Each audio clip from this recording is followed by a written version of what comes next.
Speak your mind. Defend your country. Call in. Numbers to call: 7312. That's 869-669-7312 or 917-460-2187. That's 917-460-2187. On target here on 2020 Vision Radio every Saturday from 1 to 3 p.m. On target. Be a part of it.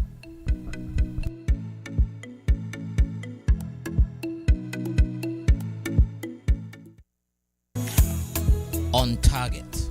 So I'm your host, Kelvin Daly, and I thank you for joining us once again. Join the conversation. I looked at it on Facebook and I read the speech, and I'm trying to find out what is the commitment to renal failure in Nevis, and I'm yet to find it. Be a part of the debate. What he needs to do is to allow the people to do their work in accordance with the relevant legislation, and he must not overreach, because when he makes those suggestions, he is in a sense misleading the population here. Speak your mind. Defend your country. Call in. Numbers to call: 869-669-7312. That's 869-669-7312 or 917-460-2187. That's 917-460-2187.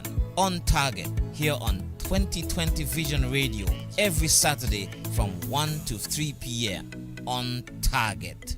Be a part of it.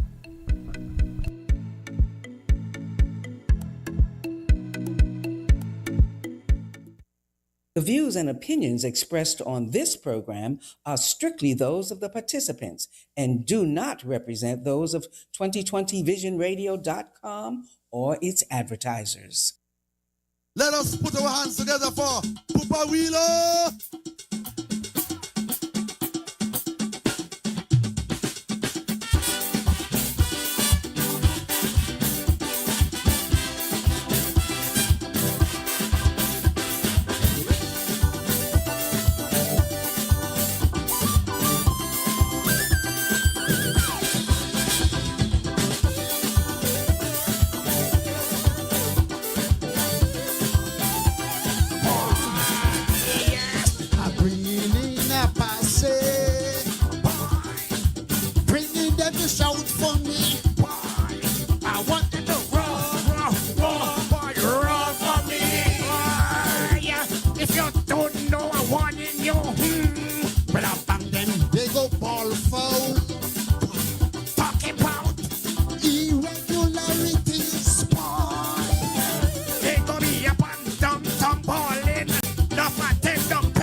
Suicide bomber, bring it up to shout for me. I want them to roar, boy, roar for me. Anything you want, you go get, boy. I'm mixing up the soca with some Hindi and some rumba, chutney and lavandera. ID no necessary, boy. Fiscal lips are mercenary. Bring it up to shout for me. I want it to roar, boy, roar for me. Maintain your impulso, Toro zombie and beater. Take it away.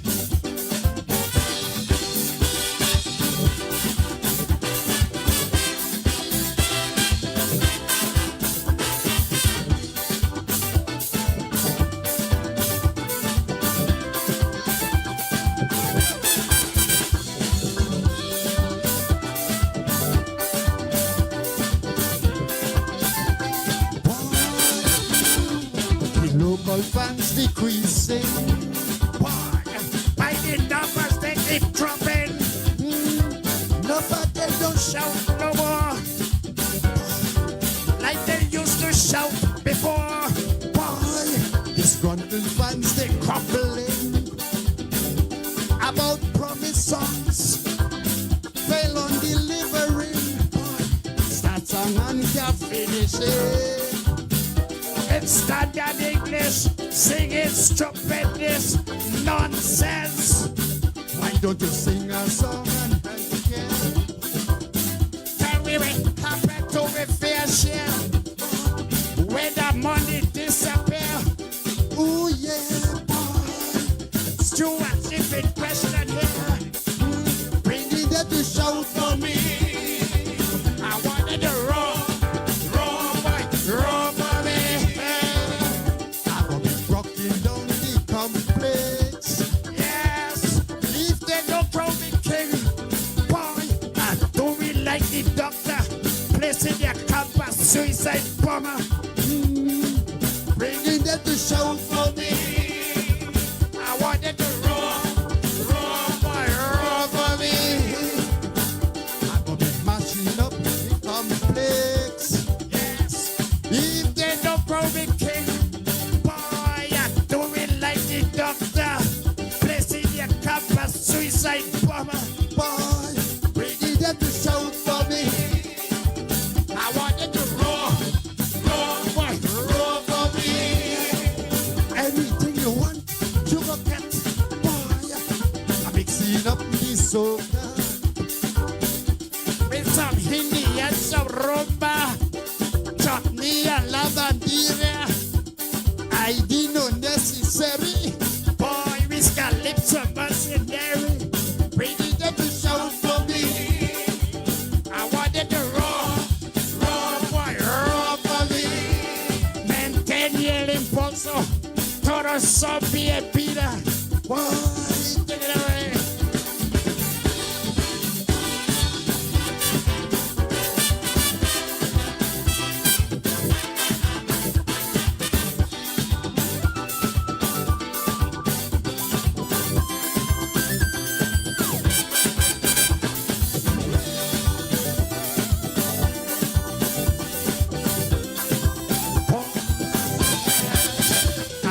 Chartering airlines. See preacher, see taxi. Bringing them to shout for me. I want them to roar for me. You don't know. You got to spend big money if you wanna win monarchy. I go got the diaspora. 420 in my corner, boy. Share the life, boy. Press like, subscribe, sharing. All here the diaspora's king.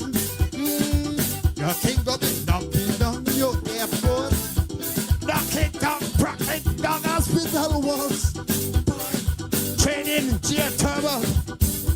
Let the Jewish people sing the song. These Hebrew boys don't understand.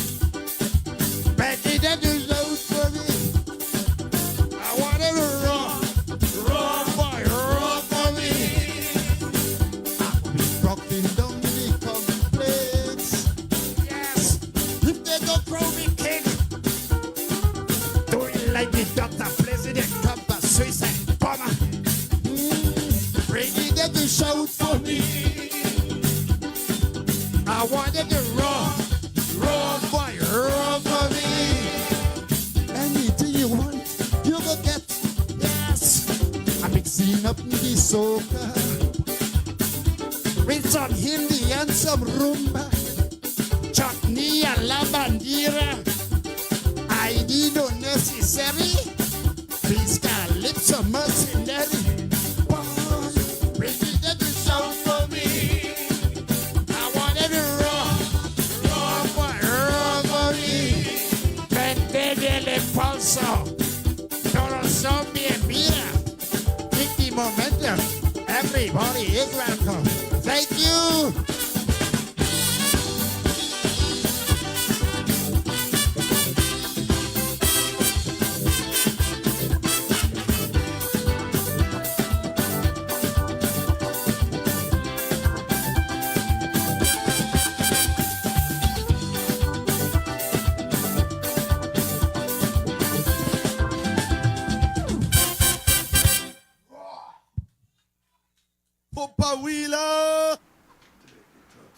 afternoon. Why am I not here? Oh, here it is. Good afternoon, and welcome to another edition of On Target. And as usual, on a Saturday afternoon, I'm your host, Kelvin Daly, and in studio with me are the two gentlemen, to my left and to my right. Two Louis to my right. That means he's the right hand of God, and the second one is Henry Daniel on my left hand. That means he's the left hand of God. Two soldiers of the Christ. No, you're not God. I didn't say I was. No, I never said I was. Oh, Jesus. Why you always get so offended by anybody mention God? No. You are a disciple? I want to set it right. Yes. All right. Sorry, Bob. Jesus is at the right hand of God. Since you own the Bible, go ahead. This man always gets offended. Anybody mention Jesus? No, it's not offended. Yeah. Only Jesus is at the right hand of God. I didn't say you're my right hand. Lord of mercy. Cool down, man. Cool down. Take a chill pill. Take a pill. All right. Let me say good afternoon to those on the FM dial. If you're on St. Kitts, you might have some difficulty hearing us today because your antenna over that Library Hill is having some developed some difficulties. So you may not hear us as clearly as you normally would. Don't think it's your radio. It is something that we are working on the antenna. Those of us in the rest of the island are fine. All right. If you're on the Twitch, YouTube, and of course, Facebook feed, special good afternoon to you. And let me say good afternoon to those persons who made podium today. We have a long show today, so we got to get to this list very, very fast. We might be here until 5 o'clock. Goodness gracious, because there's so much on the plate, and we have to get it through. You know, we always do it. You have the main course, and you have desserts. I'm not hearing you clearly, no, you Danny. have the appetizer. You have the appetizer, you have the main course, you have the dessert, and then you still have drinks. Well, we're gonna have to do something because there's a lot to go through. Let me say good afternoon to those who made podium. LCQ first on the board again. I think she lives right by her Facebook feed and just clicks on at 2 o'clock at probably 12:30. No, she starts clicking. Like sure 10 minutes before 1 to 1. Right. So by the time the last click hits, she's in. All right. She's doing something right. She's a good clicker. Dow Penny down there in St. Kitts, number 2. Mm-hmm. Hildred Davis over there in Mounset Village, number 3. Mm-hmm. And my good buddy up there in Oklahoma, Kittishan King, number 4. Mm-hmm. And running out, number 5, Drexel the Queen Maker, Barton. Well, you know, when I hear that name, leave the woman alone. Pork up, you know that? Catherine France, how you do, my dear? Number 6.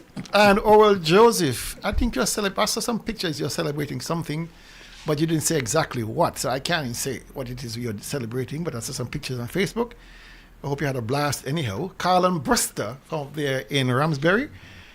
He's somewhere in the United States. He moves around quite a bit also. Ivor Henry up there in Georgia. And Marcella B. Queely Jones, Barbecue Jones, down there in St. Thomas, I believe she is. The best dressed man on Navy St. Kitts, Ananguilla, Patty Fleming is in the house. Magdalene Sargent, good afternoon to you. And so is my good friend down there in St. Thomas. Dillis Brown is with us. Paulette Hanley and Bernadette Tyson. You know Bernadette Tyson? Yeah, okay. You're not going to say she's a warrior? Yes. Oh, you normally say that? Yes. Delia Wilkinson, my dear, how are you? And Florence Byron is with us, and so is the black pudding lady. Julie. You had any black pudding? No. Oh, it's addictive. I ain't touching that for a while. I need to dry out. It's been a year. Really? And I'm still afraid to go back. You can do without black pudding for a year? Yeah. Or there should be some other things you can do without for a year then. Don't even go there. You're not going to say nothing. You ain't going to say nothing. Tunu, you're not going to say nothing. Go ahead.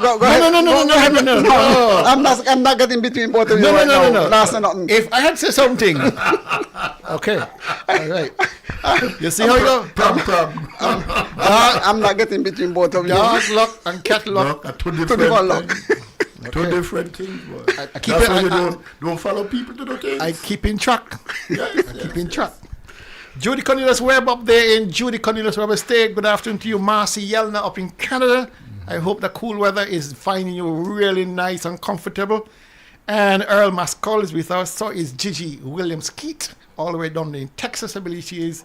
And the beautiful Queen Arlene Jeffers Stanford is with us. Oh, yeah. Patrick, the Globe Master Hanley, is with us. And so is Halstead Sooty Byron, brother of my black pudding maker, former black pudding maker. She is with us. He's with us. Mauricia Saran is with us. And so is Erica Swanston, Desmond Claxton, Carlos the Fisherman Vanderpool, and Gary Dalton is in the house. The greatest tomato grower on Nevis, Tamaki Saladid, is with us. And so is the gentle giant from down the Old Hospital Road, Bumpy Moving. Tell him get some local tomatoes because I was in the supermarket yesterday and I see some plum tomatoes from somewhere, and big fat ones from Mexico. Oh no, I don't want those. So tell if you're local, I don't want. No, well of course not. So tell Tamaki step up. Okay. You hear that, Tamaki? Danny wants some of your tomatoes. Local tomatoes. I hope he can handle it. Not a problem.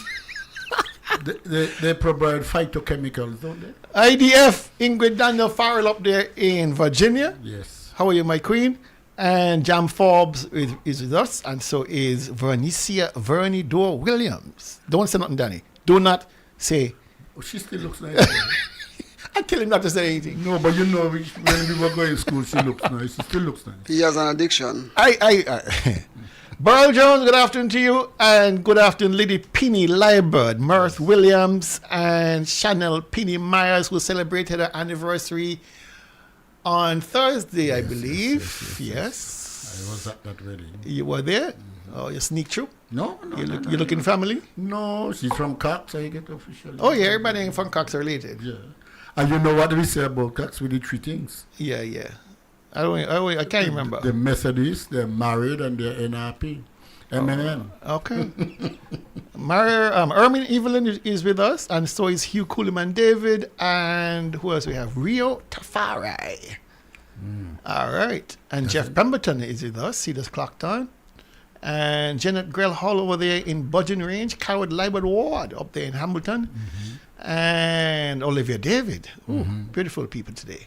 A lot of good people today. Lots of big class. Lots of big people today. Big class. Everybody tuning to hear what we're going to say because we got quite a bit. Just before you go, Kel, these two warriors are celebrating birthday today. Well, we ain't finished yet. Oh. I got the birthday list already. Oh, okay. Okay. You think you're ahead of me, Sorry. You think you're ahead of me? No, I didn't know. No problem. Well, you might be additions. I don't know. Well, I'll tell you who we got. I'll tell you who we got. We got, well, I know two. We got Anthony Lawrence, the guy down there at TDC. He's the man who keeps everybody straight. And then we have Iona Dore. Yes. In addition to Iona Dore, who we have? Janice Williams from Browning. Janice Williams celebrating today. Yeah. That's right. I am going to have a little brew later. Oh, I wasn't invited, so me ain't going. No, you do. I was not invited. I know. Okay. She's from St. John's. Me ain't barging about the party. You stop. Long time. At your age. Me can't take shame now. At your age. But earlier on, you used to go in, and just like I was saying, you dance in the latest style. You dress the sharpest. So people couldn't believe, Tolu, that you weren't invited. I don't know about that. No, that was the era. All right. So, Janet is an NRP warrior, and so is Idona, so we wish them well. Well, we got to sing for them. We sang for them on Thursday, but these are such special people. We have to repeat it. Because somebody told me that me and Tulu sounded good. We sound better when Carlisle is not here. Well, maybe you sound better when I'm not here. Poor British, they must say, listen, leave Carlisle alone. Listen. I love when Carlisle. Don't kill the messenger, my brother. So I'm sending straight to them. Leave Carlisle alone. Me ain't carrying back no message either. I love when he is around. You know how it's bad to be carrying a message. Right? No, I like when Carlisle's around because he make us sound good when he's not here. Okay. Judy Cornelius will be saying happy birthday to her girlfriend Joyce Liebert in Canada. Joyce, I hope you're hearing this because it's coming from a beautiful lady. And Rhonda Brown just clocked on, and she's saying good afternoon, gentlemen, and everybody else. All right, let's get this party started right with the birthday song, and let's go. Happy birthday to you. Happy birthday to you. Happy birthday, happy birthday. Happy birthday to you. My God, we sounded good. Carlin wasn't here. May God continue to bless you with good health, strength, and of course wealth when it comes around. Okay. All right. All right. Only one thing I want to just point out. School opens on Monday. Yes. I remember years ago we said children. Hold on. That's on the ticket. So don't. No. It's a one aspect. I know it's here. No. Okay. No, Sorry. Years ago, we allowed the children. We said that children who got pregnant in school can return to school. I'm just asking, and the fear was, if you allow them to do it, they're going to lead to a slam dunk. Everybody's going to get it. I was just going to ask you, Arturo, when last you see a child pregnant in school? I'm not there, so I don't know. No, I mean, when last you heard anybody? The point I'm trying to make is that there has been no significant increase. I wish you had saved that for the here story, because it could have been a swing off. Okay, we go come back to that. No, I'm just saying, All right, no problem. We are here to learn from each other.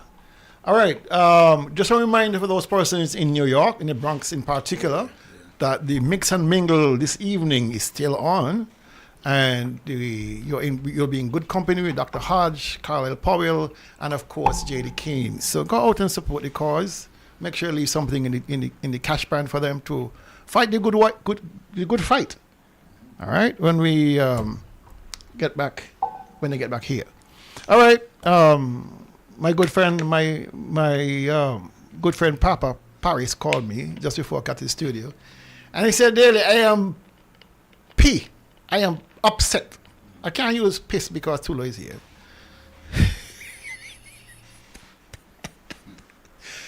He said he's upset beyond belief because, lo and behold, as he got down to the roundabout there, he realized there were 2 yellow lines where he normally set up his grill. What? On both sides of the road. And then he said also up by Arlene Shop on the bypass road. And he felt very aggrieved that they were being targeted because, of course, they are NRP soldiers. And so, if any traffic person want to call in or say anything or give us explanation as to why double line by Papa and by thing there, we're glad to entertain any discussion on the matter.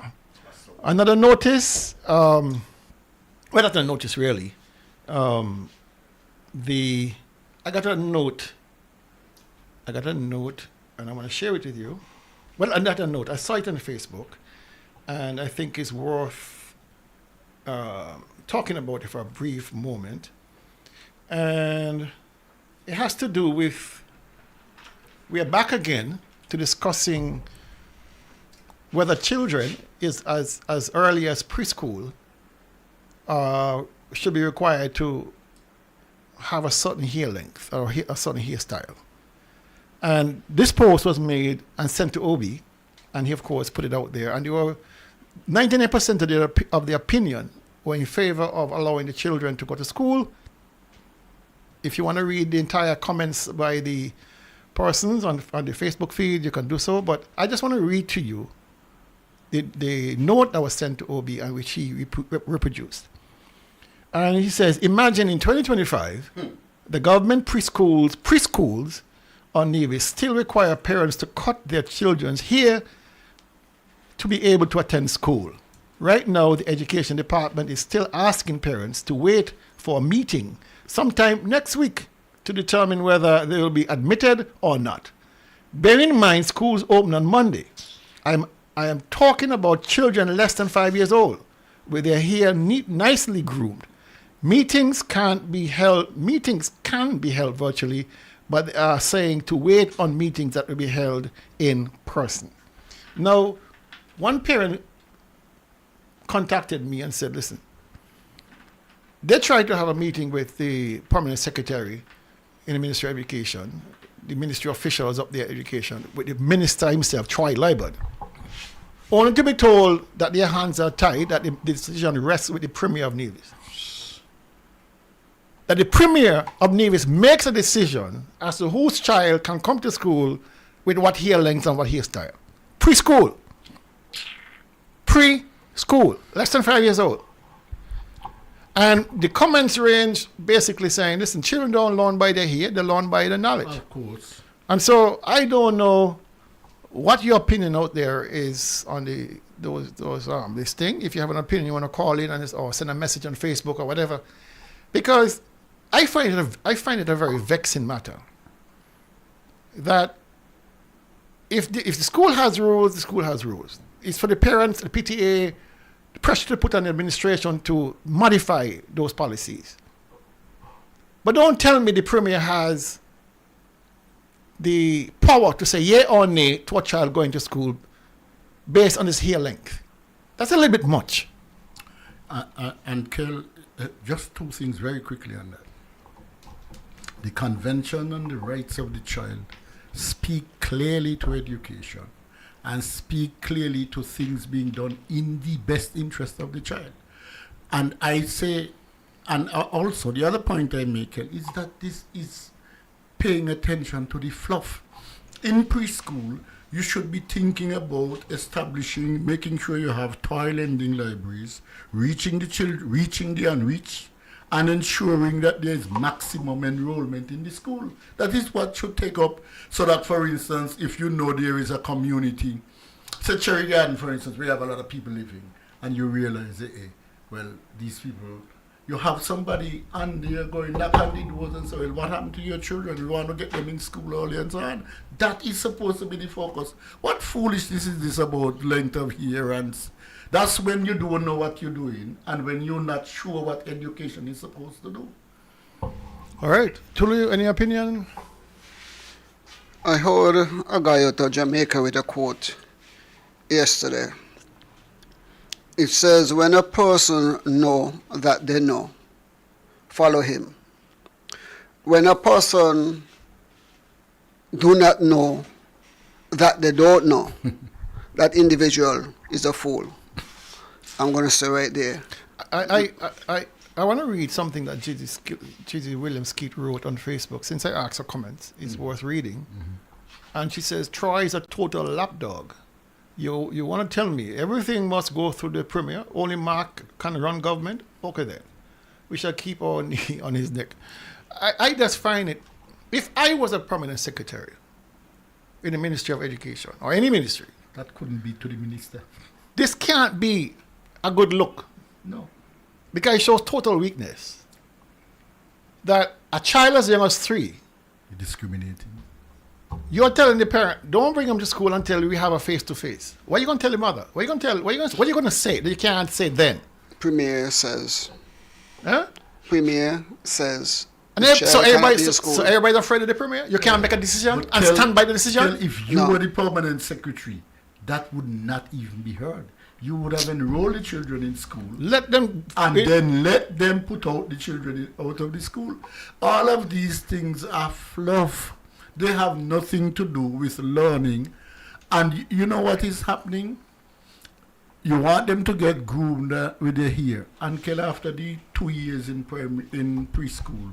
Do you not want them to learn to read, to recognize the colors and know? I would advise any parent, challenge the process. Come Monday morning, take your child to the school. Come on. Check your child into the school. All right? Do not sit home waiting for a meeting with the Premier or whoever else making the decision. Take your child. It is your child. All right? Now. But sorry, Kel, but you know, some of these parents have to go work and thing, you know. Some of these parents already work out the maths that, okay, on Monday, I am going to work for 8, and so I'm dropping off the child to school. When you say they have to wait till a meeting, Kel, it means, therefore, that the parent has to go find alternative means to care for the children. What foolishness is this? You know what's funny? I got a call from a parent over in St. James who has a child in the St. James Whitehall Primary School.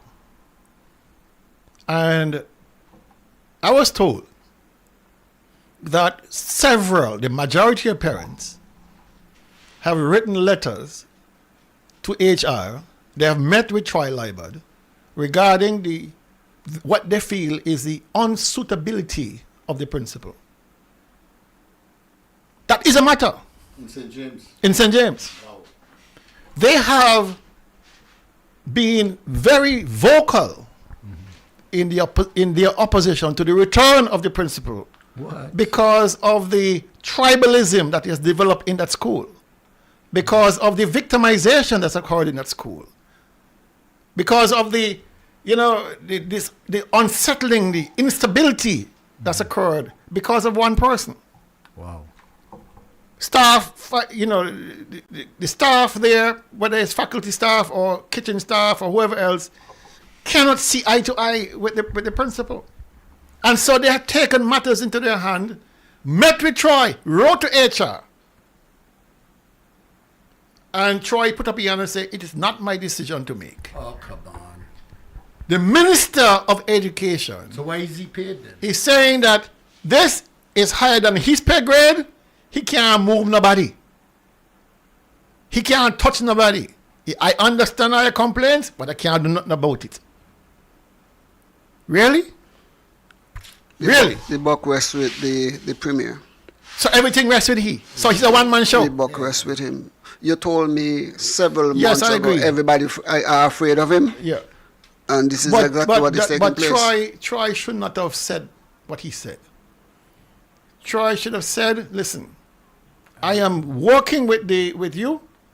I'm going to be having a conference with all of you, with the premier. I'm going to bring him on board. Let us have this meeting before school start. But no. I mean, where are we going? He will not think that way. So you have a problem with a 3-year-old going to school with a long hair, but you have no problem with a principal that nobody wants. Makes sense. Absolute sense. We really have to get rid of these kinds of Eurocentric idea about here. Now, Kel, it's dangerous. A school in a local community can do well, and can only do well if it gets the support of the parents and the teachers. So, for instance, as you know, things like sports day and all the graduation and all the different things that the school does, and much of it will only happen through the free and enthusiastic participation of the community.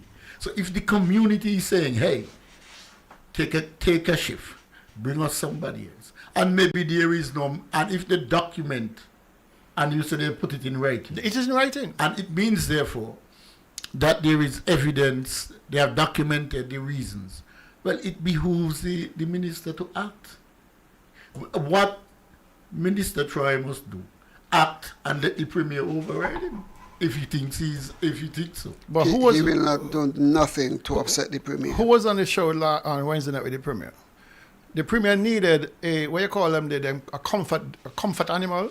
You know, the comfort animals people walk with. A walking stick then? No. Comfort animal. You call them comfort animals. You see, there are people who have anxiety problems, PTSD, anything like that. So he was there as a comfort animal to the premier. The premier didn't want to be on the show by himself. So Troy was there as a comfort animal Wednesday night. And he has no respect for Troy. None. None. Troy knew that. And I wonder what Troy got out of the deal to decide to go there with him and prop him up. Anyway. We cannot skip over something I had to say to you. Two things, quickly. Last week, when we came downstairs, you see me talking to a gentleman in a pickup truck. Yeah.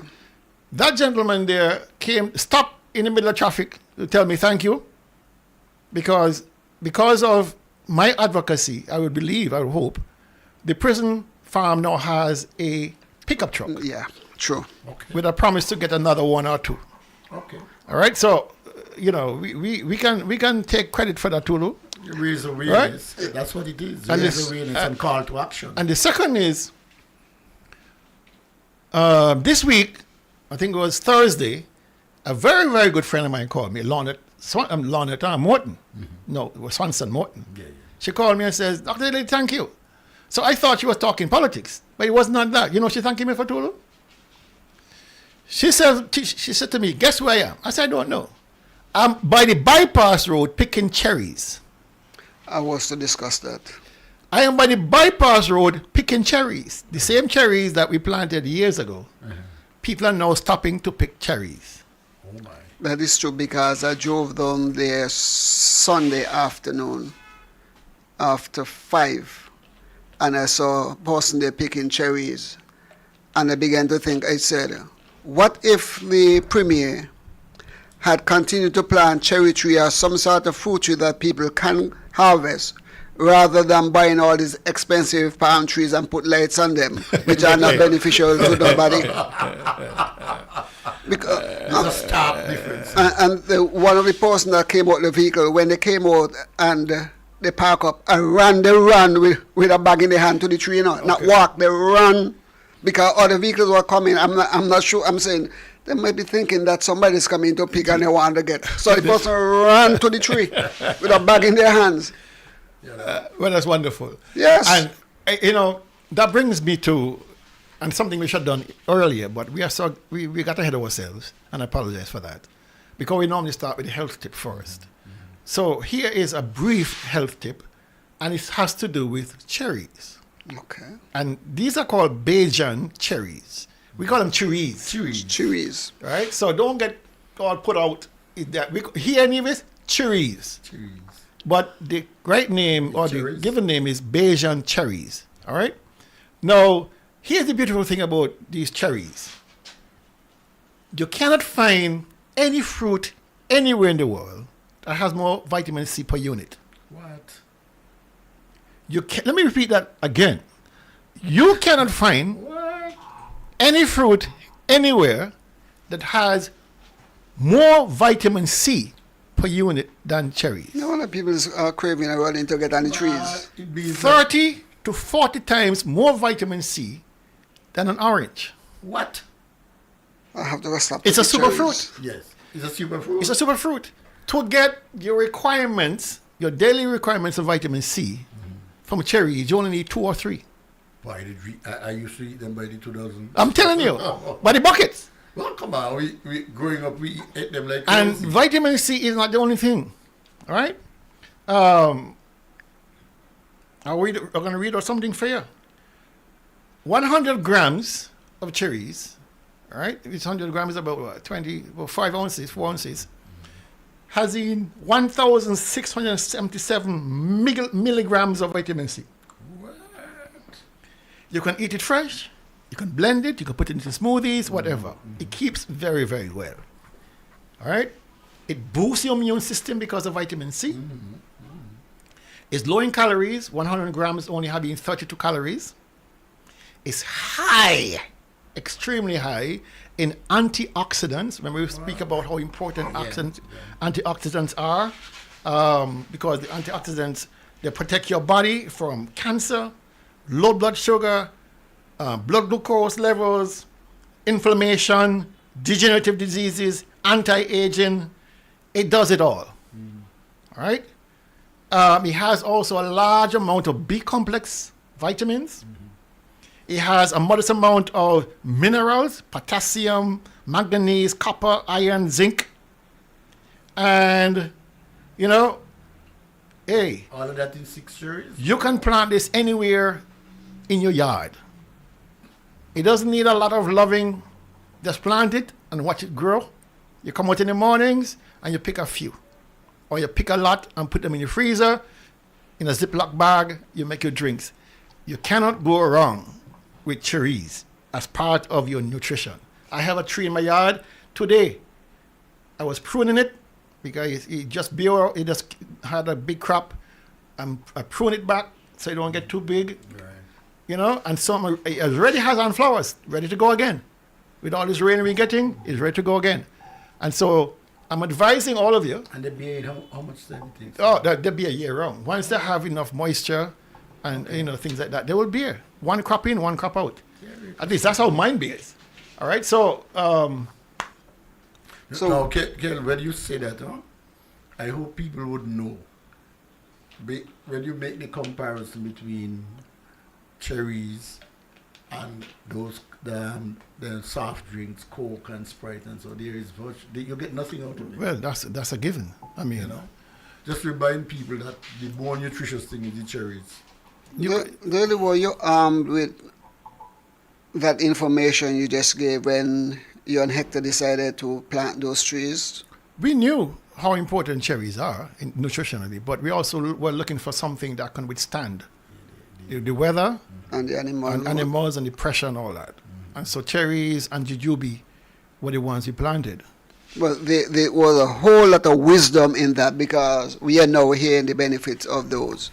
I would love the Premier to say to us why he chose not to go that way and continue planting those plants that could stand, and spend hundreds of thousands we hear of dollars to buy palm tree and plant them and to have lights on the palm tree. I mean, honestly, what is the benefit of those lights on the palm trees? Having the road already lit from Neblik. What's the benefit is there? You could put the lights on the cherry street. You could put the lights on the cherry tree. You could have put them on the electrical pole if you wanted to. Why? But you have the cherries continue. But the idea is to stop remember the role of CCM is to obliterate all of the work of it. All right, moving on quickly because we got a lot of ground to cover.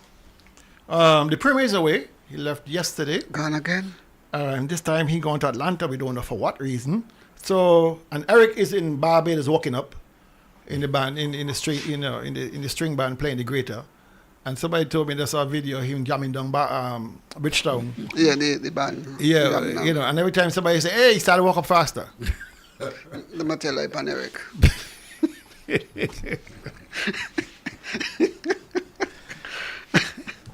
Well, he in the right country, I tell you that.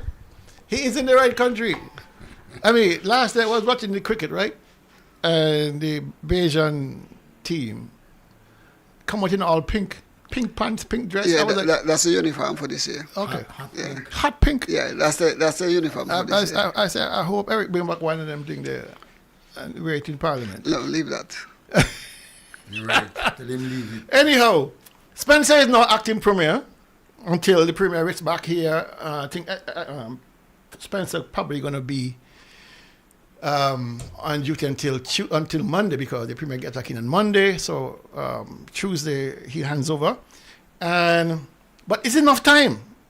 If I was Spencer, given the fact that I've always been in the background, under the radar, I'll have used from Thursday, Friday, Saturday, Sunday, Monday to start the community center for St. Paul's. Start the pier repairs down there at Gallows Bay. I would have started do all the things for St. Paul's that he promised to do for St. Paul's, right? And I would have had a press conference. If I was Spencer, I'd call a press conference on Monday morning first thing, and talk the talk. Tell people what is your position on the Southeast SSZ. Where does your hotel, $120 million hotel development come in? Have a press conference, Spencer. Come on, man. You can do this. All right? You're the Premier. Nobody can stop you. You have the articles. A number of his constituents have land in the area over there in the Southeast. A number of constituents, they want to hear from him. What is your view? Spencer has been ducking going on the Let's Talk program for the last couple of weeks because he don't know people want to hear from him what his position is. And so he don't want to say. But I'm asking Spencer, use your power you have now to call a press conference and tell people what you feel. The Premier is not here. You can't be afraid of a man who is not in front of you. All right? Call the press conference Monday morning before you come back and tell people what your position is. Where's the Tulu? You agree or what? I'm in agreement with you. Good. Total agreement with you. And add to that, I personally want to meet with Minister Spencer. That's a good point. I want to personally meet with him. That's a good point, you know. You realize that since Spencer became Spencer, the parliamentarian, we haven't had a meeting in St. Paul? We have nothing. Nothing, you know? Nothing. Oh, my goodness. Nothing. Wow. I don't know where he's running from. We got to take this call. Good afternoon, you on target.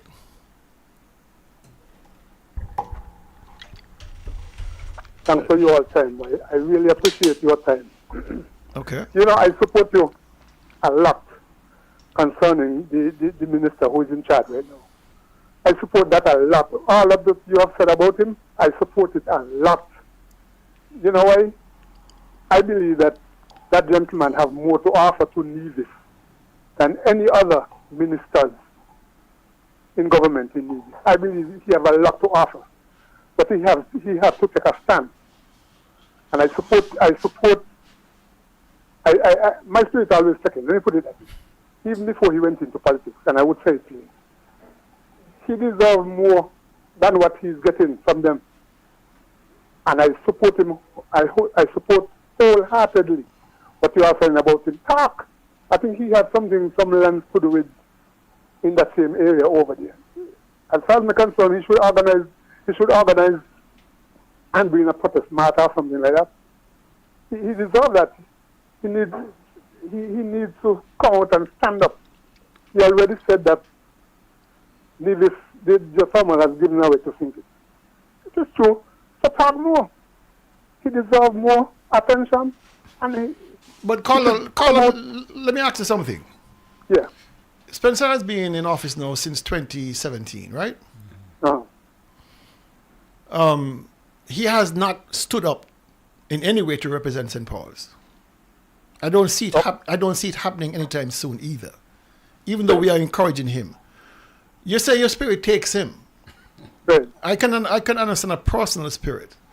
But if you are having a parliamentary representative who is silent on your behalf, how can you then expect anything from him but more silence?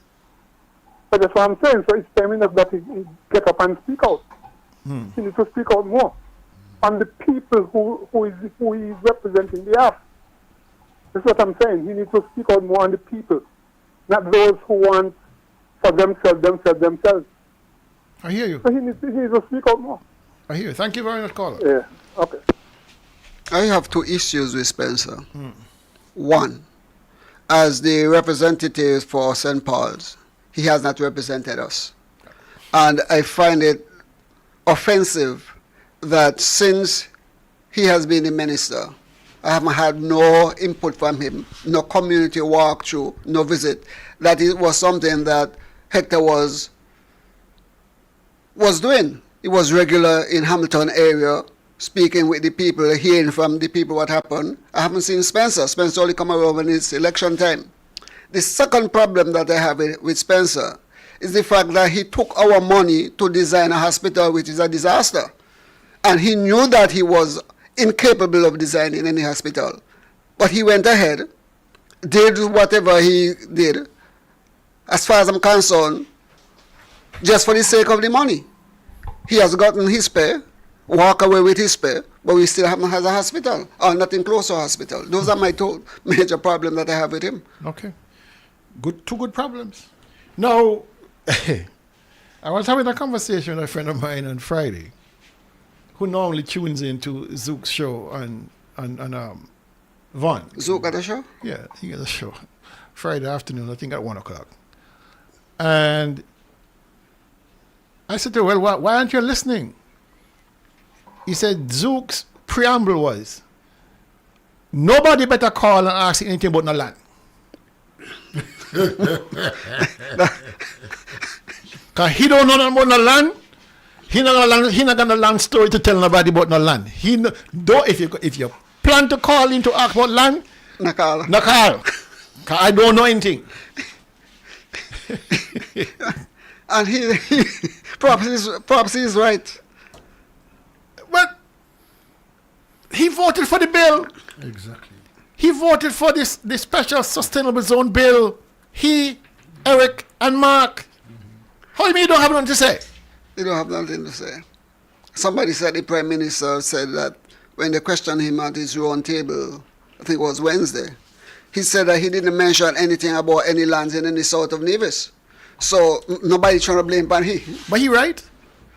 The zone is to be determined by the Nevis Island government. Oh, okay. So, that's it. All right? But Zook had an opinion about Janice, and when Mark was accusing Janice of having lands over there and being a hypocrite, he jumped in.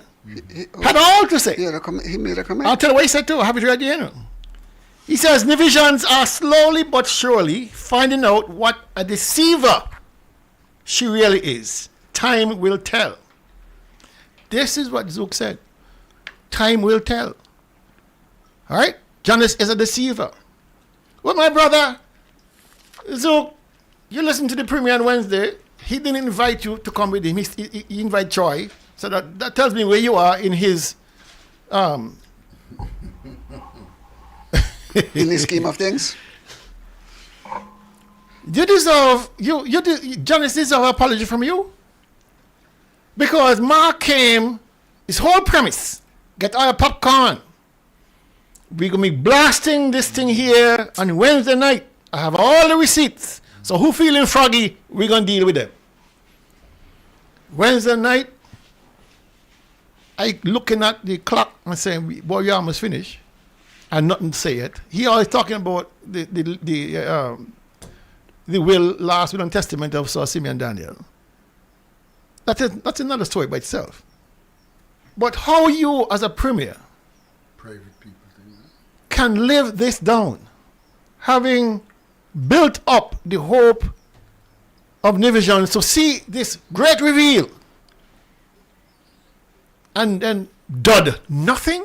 It's not the first time, Daily. I know, but this was the most public and the most consequential, because Janice said, listen, Mr. Premier, if you are right that there are receipts out there, I will step down as leader of NRP. I will relinquish my seat in St. James, and I will walk away from the Parliament. Yeah. She put everything on the line. He didn't have to put anything on the line, but his credibility. His credibility was on the line. And he lost badly. Big time. Have you ever heard, since Wednesday, gentlemen, have you seen any or heard anything about receipts again? No. Well, has anybody mentioned the word receipt again? All those who were egging him on. I need to tune in Wednesday and the premier going to do this and the premier going to do that. Silence. I heard people talking about receipts, but they are asking, where is the receipt that the premier said that he had? And people are expressing their disappointment that they listened to him because they really want him to prove his case. And he did not. So they come in asking me what happened to the receipt. They tell me I don't know. People are still asking. Yeah. Where are the receipts? People want to know. Yeah, they want looking for it. And every time the premier gets himself in a jam, he flies out, runs away like a little coward. All right? There must be consequences for this. Because if you can get out in front of the entire mass of Nevis and Senkits, people in the diaspora tune in. That show had the highest rating in terms of viewership in years. In a long time? In years. Because he had something to reveal. Because he had something to reveal and everybody wanted to see. So everybody wanted to see the receipts. Including Dr. Daly. Of course. Why else would I tune in? Why else would I waste my time? And if after the first hour, I had to put a post. I said 1 hour gone, still no receipts. I saw that. You know? And by the time the second hour passed, I said, Jesus wept. This man going to get away with this? Betraying the trust of people, the confidence in people? Has been doing it for a long time and got away. I mean, I remember he had a briefcase of files on Hector. He had folders of files on Dr. Daly. He had files on Parry. He had files on Timothy Harris and his reveal. You know, all sort of files. The only thing that he revealed that came true, when he said this bombshell is going to come down with this Martinez saga, that really came true. Yeah. Okay? Outside of that, anything that he said that he had to reveal There has never been anything to be revealed. Because we know that the man is a compulsive, pathological liar. He's a deceiver. And he knows. He knows fully well because he plays from the Nazi playbook. Tell a lie, tell it often, tell it firmly, people will believe it. If you tell a lie long enough, people are gonna, more times enough, people will believe it. Okay. But I don't think, no. Because, you know, when you see your supporters get quiet, and don't have a leg to stand on, I mean, I was in a company of some fellas 2 days ago, and these are CCM supporters. And when they see me, when I brought up the topic, they walk away. They want to talk about it. They can't defend. They can't defend. They're going to still hold on to the party, right? But you get this sense that they want Brantley gone because he's bringing on the whole party. But there's nobody strong enough to tackle him, and so he continues to browbeat them and threaten them, and you know. But whatever it is, the people of Nevis now have recognized. You have Janice Daniel Hodge on one hand, who said, I would resign, I would take a position, I would resign. Yeah. And then you have the Premier on the other hand, who said, I have receipts, can't present them. How does that transmit or translate into believability, trust, credibility? How does that shape your opinion as who is the best leader? And there's only one choice. Exactly. And in addition to that, the town hall meeting a few weeks ago with Carlin Lawrence, where he was saying information about the land is a rumor. Yeah. And at that time, Carlin herself, up to when she was speaking in that town hall meeting, she had been approached by the realtor, his wife, to sell her land. And so for you to say that she is referring to rumor. So Kel, let me ask you, that was a rumor 3 weeks ago. And then 3 weeks after, you have a bill in the House of Assembly. But then it tells you it wasn't a rumor, was it? But we're going to get into that in detail. Okay. So I'm just pointing out. Yes, I understand. The insincerity with the lying and so on. And so on. Well, that is a playbook now that we are quite familiar with. But I am not surprised. I don't expect one thing. The Premier represents the greatest threat to the island. He is the greatest danger in this society. And when I say greatest danger, he's worse than these guys who run around with guns and shoot at people. That is how low he is. Now, you can get away from a gunman who is targeting you by not going certain place and you spare yourself a little longer. There's nothing yet you can do to hide from a pathological liar who sit down and just manufacture lies out of thin air to destroy your life. Let's take this.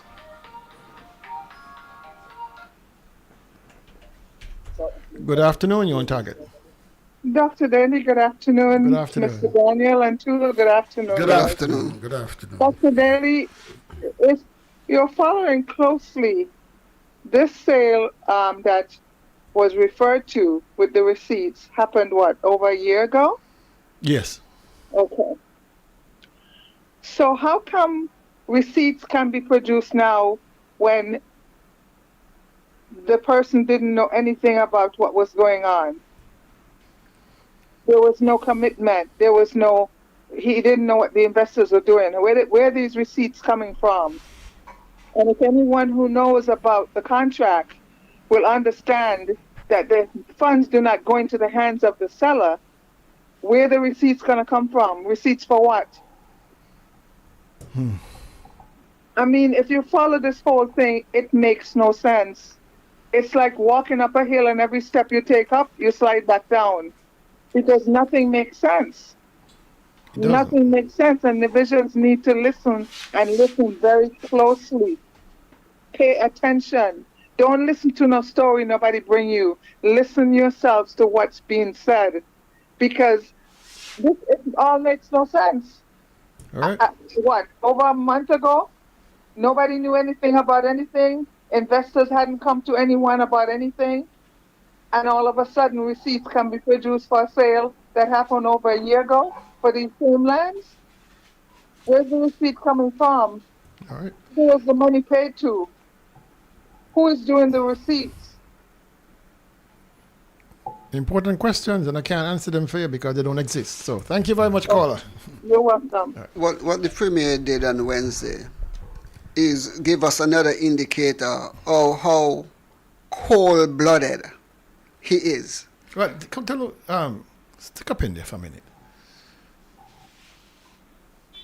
We all know who the Premier is. Come on. All right? We don't need to be lighting a lamp to find him. All right? The issue we have is one of credibility. He has none. Janice on one side, Mark on the other side. Simple. Janice put up everything, he put up nothing, he lost. He didn't prove his What case. is the position of the voter looking at this? Key question. That's it. Key question. All right? So let us move on from that because we got a lot to cover and we're gone already.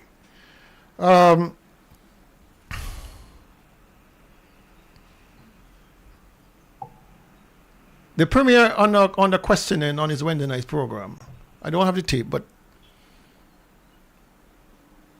you can understand the gist of what I'm going to say. Because he was asked specifically who was pushing this SSG legislation, who stood to benefit from it, who wanted it done. He was asked that by a caller. And his response was, I had nothing to do with that. He was done in the Attorney General's office.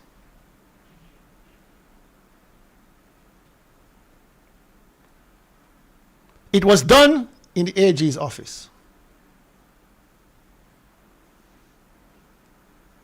The question you have to ask yourself, on top of this situation with the receipts, here's a man who cannot take responsibility for anything. Classic narcissist.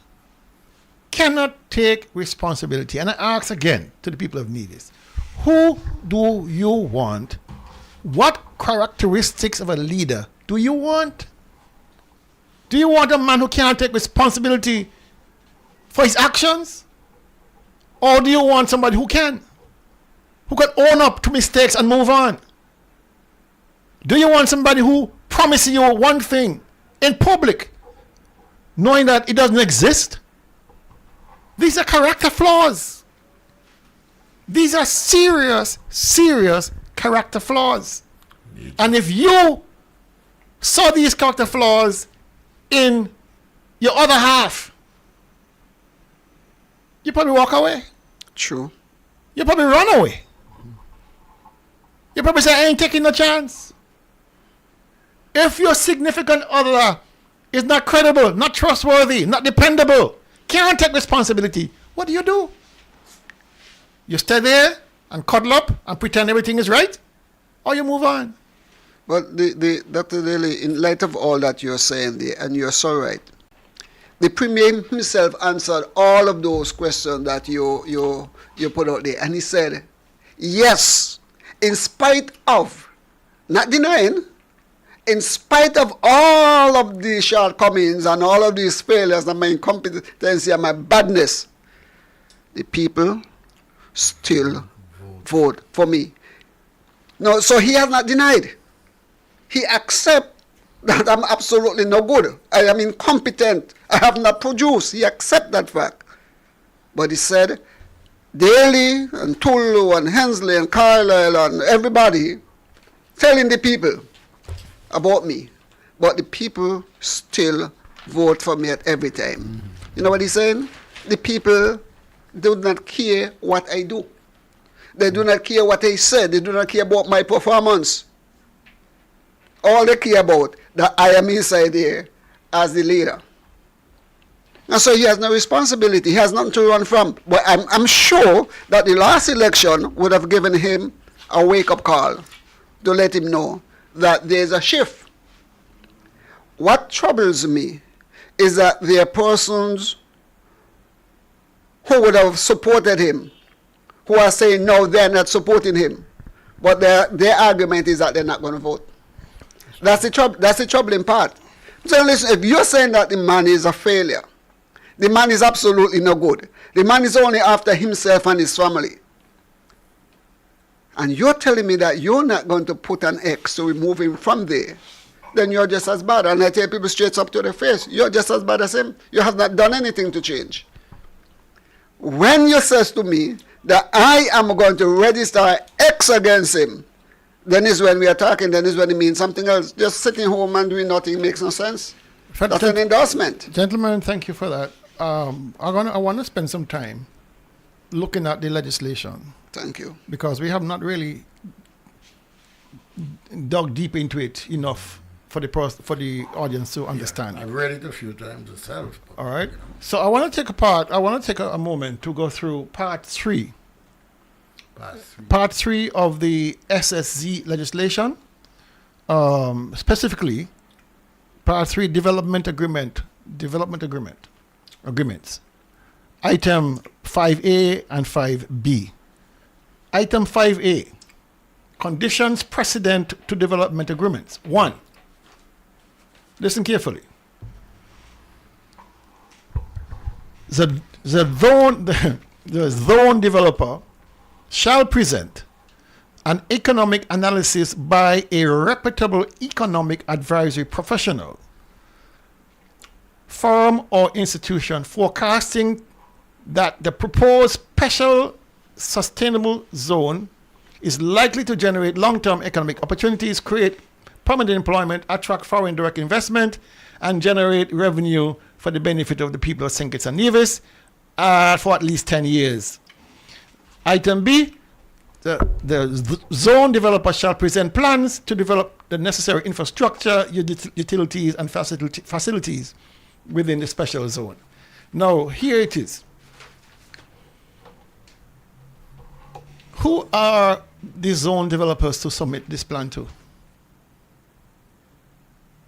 The Premier, this legislation asks them that they have to. That they have to present, they shall present an economic analysis by a reputable economic advisory professional, firm or institution forecasting that the proposed special zone is likely to generate long-term economic opportunities, blah, blah, blah, blah. And a plan for the requisite infrastructure and utilities. My question, gentlemen, is this. This document doesn't say who they submit the plan to. Because planning, physical planning, is not part of this development, you know. No. This development falls outside of the ambit of physical planning. Mm-hmm. You and I want to build a house, a little shed. Physical planning. Physical planning. But therein lies the Here you have, according to the Premier, a multi-billion-dollar development that exists by all purposes outside of the control and guidance and the responsibility of physical planning. But therein lies the problem, because therein lies the problem. Major development scale have to be met by, you hear EIA, and it says it must be submitted to the planning authority. And therein lies the problem. There is a red flag, because you're facilitating development outside of the ambit of the planning department. But this outside the ambit of your land. Uh-huh. But it's not your territory anymore. No, you're giving away the country. But you could understand the reasoning, though. Yeah. It falls in line with the whole idea of the development of an enclave. Yeah, it is not your country anymore. No. So your laws can't apply. Cannot apply. Your laws can't apply. But the Premier want to give the impression that the laws No, we can't are still in effect. Nobody in Nevis is going to listen to the Premier again. People do. You can't continue with that. Let Tulu finish. People do. Right. He's still putting out there because he know whether it's 1 or 2 or 3 persons, but he's saying that they're not going to have any seabed, they won't be able to. That is not true. Okay. Now, if they're not going to take away access to the beach, and we're going to still have access to the beach, why do you put inside of your legislation that they will be getting a lease on the seabed for up to 99 years? and after that it can be renewed.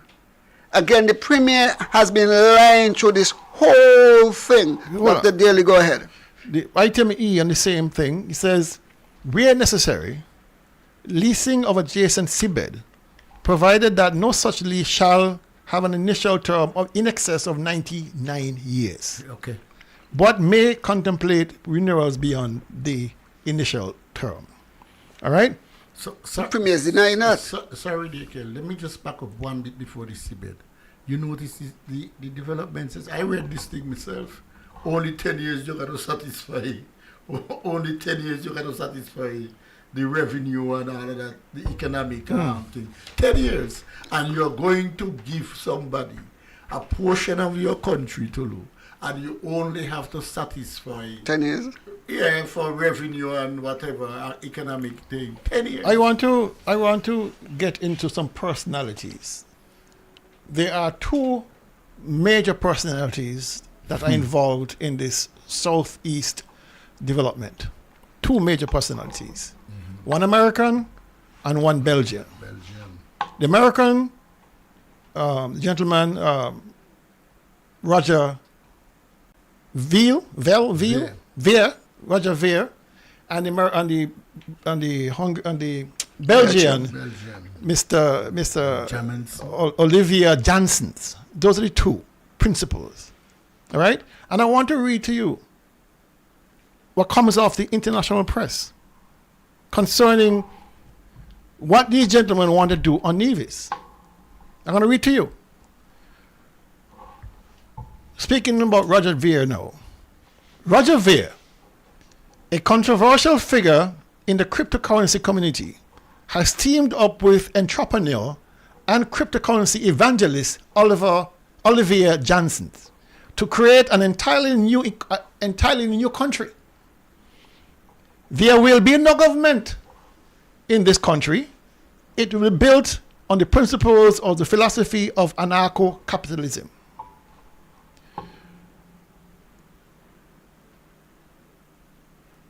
The idea is to purchase land from a government that will allow sovereign behavior. And this is his quote now. We are guessing that the governments will still try saying things like, you can't export drugs, you can't have nuclear weapons, and the sort of things. He said, adding, I think the main answer is there isn't going to be some centralized institution imposing these rules. There will be none. That is what we are trying to escape. It goes on. According to the facts, Roger and the rest of the Free Society team are currently negotiating with various national governments. What kind of governments these are has not yet been revealed. The purpose of the negotiations is to reach an agreement with one of the national governments under which that government will grant the new country land and sovereignty. The fact also reveals a set of criteria for an acceptable location. 1. Proximity to existing economic centers. 2. Water availability. 3. Located in a safe, conflict-free area. 4. A stable existing government. 5. State with significant public debt. 6. Flexible constitution allowing for sovereignty. And 8. A certain amount of land. So these guys here, of number 4 is, no, sorry, there's another paragraph I missed out. Of course, they have criteria. We want to have a seaport. We want to be close to geographical centers, yada, yada, yada. Once we buy the land, the next step is putting an infrastructure in place. When we auction off the land, we suspect a lot of the people who would be most interested in buying land will be development companies that will want to develop the land into big buildings. So what I read there is the blueprint for a sovereign state here on St. Kitts and Nevis. They have found exactly what they're looking for. A greedy, corrupt high debt government with debt. A receptive government. My question though is, why is the focus on Nevis? Why is it the focus is on Nevis? St. Kitts has much more land, freehold land, than Nevis. Much more. Government control lands. Government, that's what I mean. All right? And why is it that they're starting in Nevis? Why this emphasis on Nevis? Why is it that the CCM government is the ones who are pushing this idea onto us and not the SKNLP government on St. Kitts? What is it that they know that we don't? Are they less amenable than the ones here? Are they less corrupt? What is it that they see in Nevis that they can get done in St. Kitts? Two things, Kelly. One, I say very clearly, anybody who conceptualizes this idea as being fitting in Nevis is totally out of whack with our development, and we ought not to have, we must not have, and we should not have, and we cannot have an island operating on with laws unto itself in our country. It is just the idea that you have people connected with the government wanting to establish this in Nevis is crazy at best, and must tell us that you see, you mentioned something there about find greedy governments, find government with high debt. That is what they are going to do, because the Nevis Island administration is highly indebted. No, gentlemen. But why? But greater than that, too. I mean, let's take the bull by the horn here. This information can't be something that the SKNLP government has not seen. You're correct. Why then would you allow Nevis to be compromised? Why be a party to this legislation, even though it is on Nevis? We are a federation. If you are seeing the blueprint unfolding in front of your eyes, that these are the intentions of this particular group of people, right on your sister isle. My God, Dr. Drew, your father is from Nevis. Congress Maynard, your mother is from Nevis. Jeffrey Hanley, come on, fellas. How can you sit there, knowing what you know of the intention of these people, and support this? I was shocked and dismayed, I'll be honest with you, when I heard the honorable former Prime Minister, Dr. Douglas, got up and gave his full-throated endorsement of this. It is ridiculous. Is he speaking? Is he talking about because he realizes Nevis is going and not St. Kitts? Kel, the other question is, there's a gentleman here you mentioned, Roger V. I don't get to him right now. He is not exactly straight, is he? Well, I don't get to him right now. Oh. Roger Ver, okay, who is suspected of being the money bags behind this whole thing, because he got more money than Olivier Johnson's. Oh, yeah? The two of them are operating in tandem. They can't. One is not separated from the other one. But Roger Ver is currently right now in prison in Spain. He is wanted. He is fighting extradition to the U.S. on tax evasion. He owes the IRS over $40 million US. All right, so they're trying to get him back extradited from Spain. This guy is wealthy beyond belief. He has moolah, but he has a dark past also, because in 2002 he was convicted by the U.S. and went to federal prison for 10 months for trying to sell explosives over the internet. These are court records. I didn't make this up. He became a citizen of St. Kitts and Nevis 12 years later, after 2002. Is a criminal record. Who did the due diligence on this man? And now that we know about his no conviction or his no arrest in Spain, waiting extradition, based on what we know again about his previous conviction in the US, what are we going to do about his status? His citizen status. What are we going to do?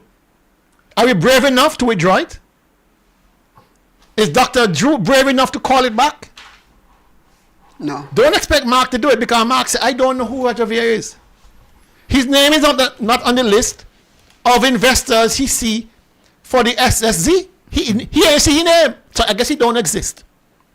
But here the kicker. Here the kicker. And listen carefully, people. Do you believe Mark? No. His wife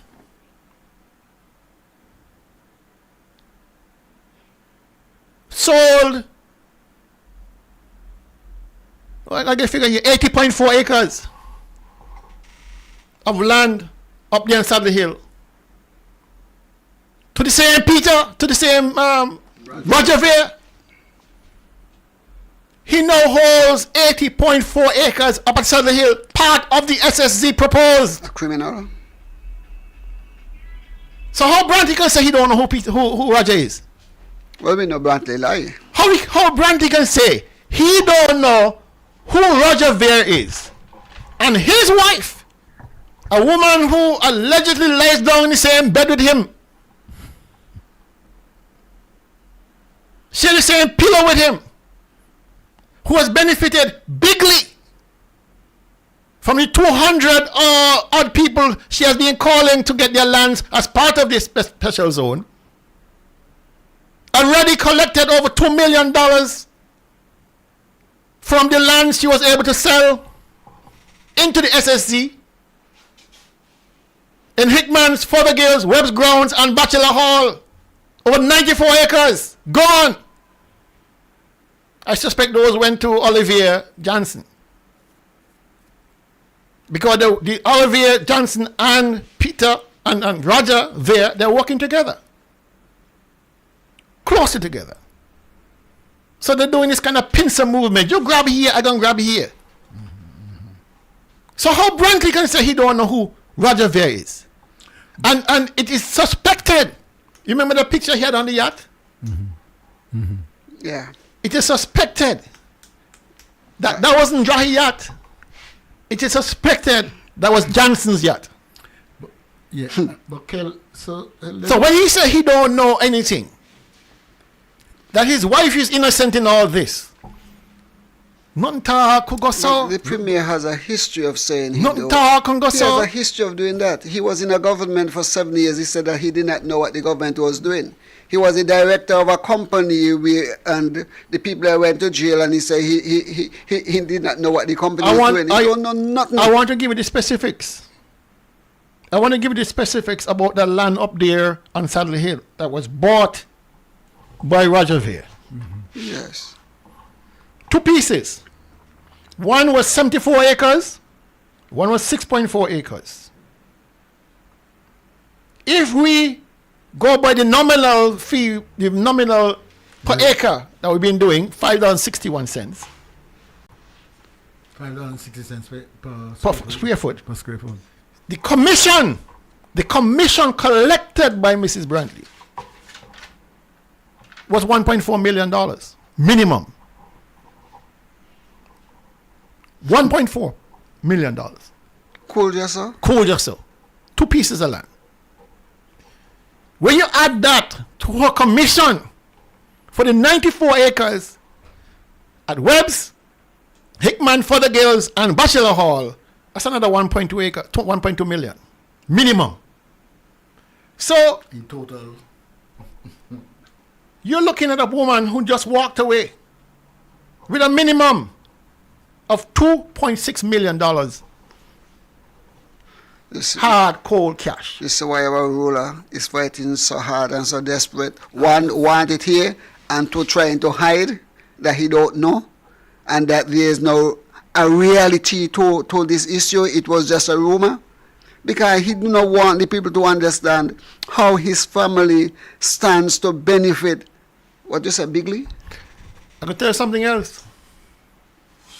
Brantley, like I said, it's my wife's business. I don't know what she's doing. Don't have a clue. No wife business.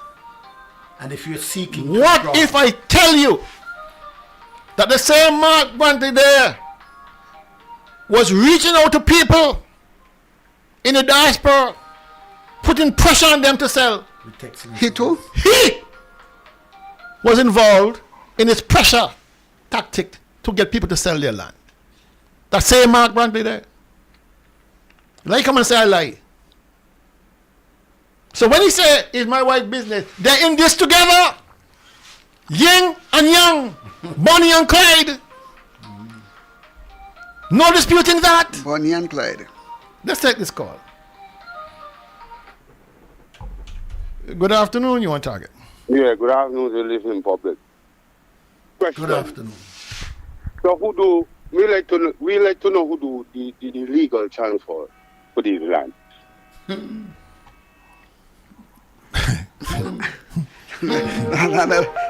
Another big question. Oops.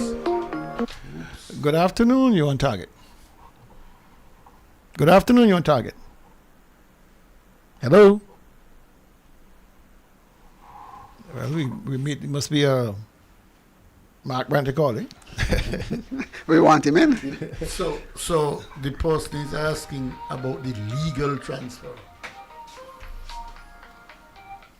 Everything going down point. Good afternoon, you on target. Good afternoon, you on target. What could go so? I don't know that. I don't know what it's about. You know, he asked a question, what could go so that the man is encouraging people to sell land when he said he knows nothing. But it was all a woman, all of the story. But here's the thing, here's the thing about it. Nevis is small. Very small. And things have a way of coming out into the light. Drip by drip by drip. And then something is an avalanche. This is an avalanche now. Avalanche, of course. All right? Because everything that he was trying to hide from the public is now coming out. And it gets deeper in the fellas. I want people to understand how deeply corrupt this whole system is. If I told you that there's already a blueprint for the lands, we've been saying it for a while, there's a blueprint from, we thought primarily they're going to start at Indian Castle and move back to Long Point. Now, we know it goes all the way to Hickman's for the Gales area. All right? There is afoot, a commission, a 3-man commission that has been organized, local divisions employed by these people, these enclave people, to get everything organized. I am told the former parliamentary representative for St. Paul's is involved as a chairperson for the commission. I am told front and center in this acquisition are lands vested in the Nevis Housing and Land Development Corporation. That the estate of Stockpen and Indian Castle are part and parcel of the lands of interest. The Premier says nothing terrible, sir. The Premier said that his wife will not be involved or has not been involved in selling government land. Oh, That's what he says. Now, here is the nuance the Premier like to use. He might look to say, or choose to say, these lands are not really NIA lands, they're Nevis and Housing Land Development Corporation lands. He may look to say that. That's deception. No, that's crazy. He may look to say that. If we're not stupid. These people, you heard him, the gentleman say, our idea is to acquire these lands, auction them off to developers. It tells you clearly, if Indian Castle is in play and Stockpen is in play, which are government estates, tell yourself they have been sold. Already. Because you cannot auction off leased land. No. You cannot auction off land you own. So if they are holding steady and say they are going to have an auction, the developers meaning, and they're going to auction off this land to whoever want to be a part of the community, it tells us that these lands have been sold. Sold already. There's an agreement to sell. Let's take this call. Sorry. Good afternoon, on target. Blessed day to you, Brother Daly. Good afternoon. Blessed day to you, Brother Tulu, and blessed day to you, Brother Henry Daniel. And good day to your listeners. Good the eyes of love and peace and harmony.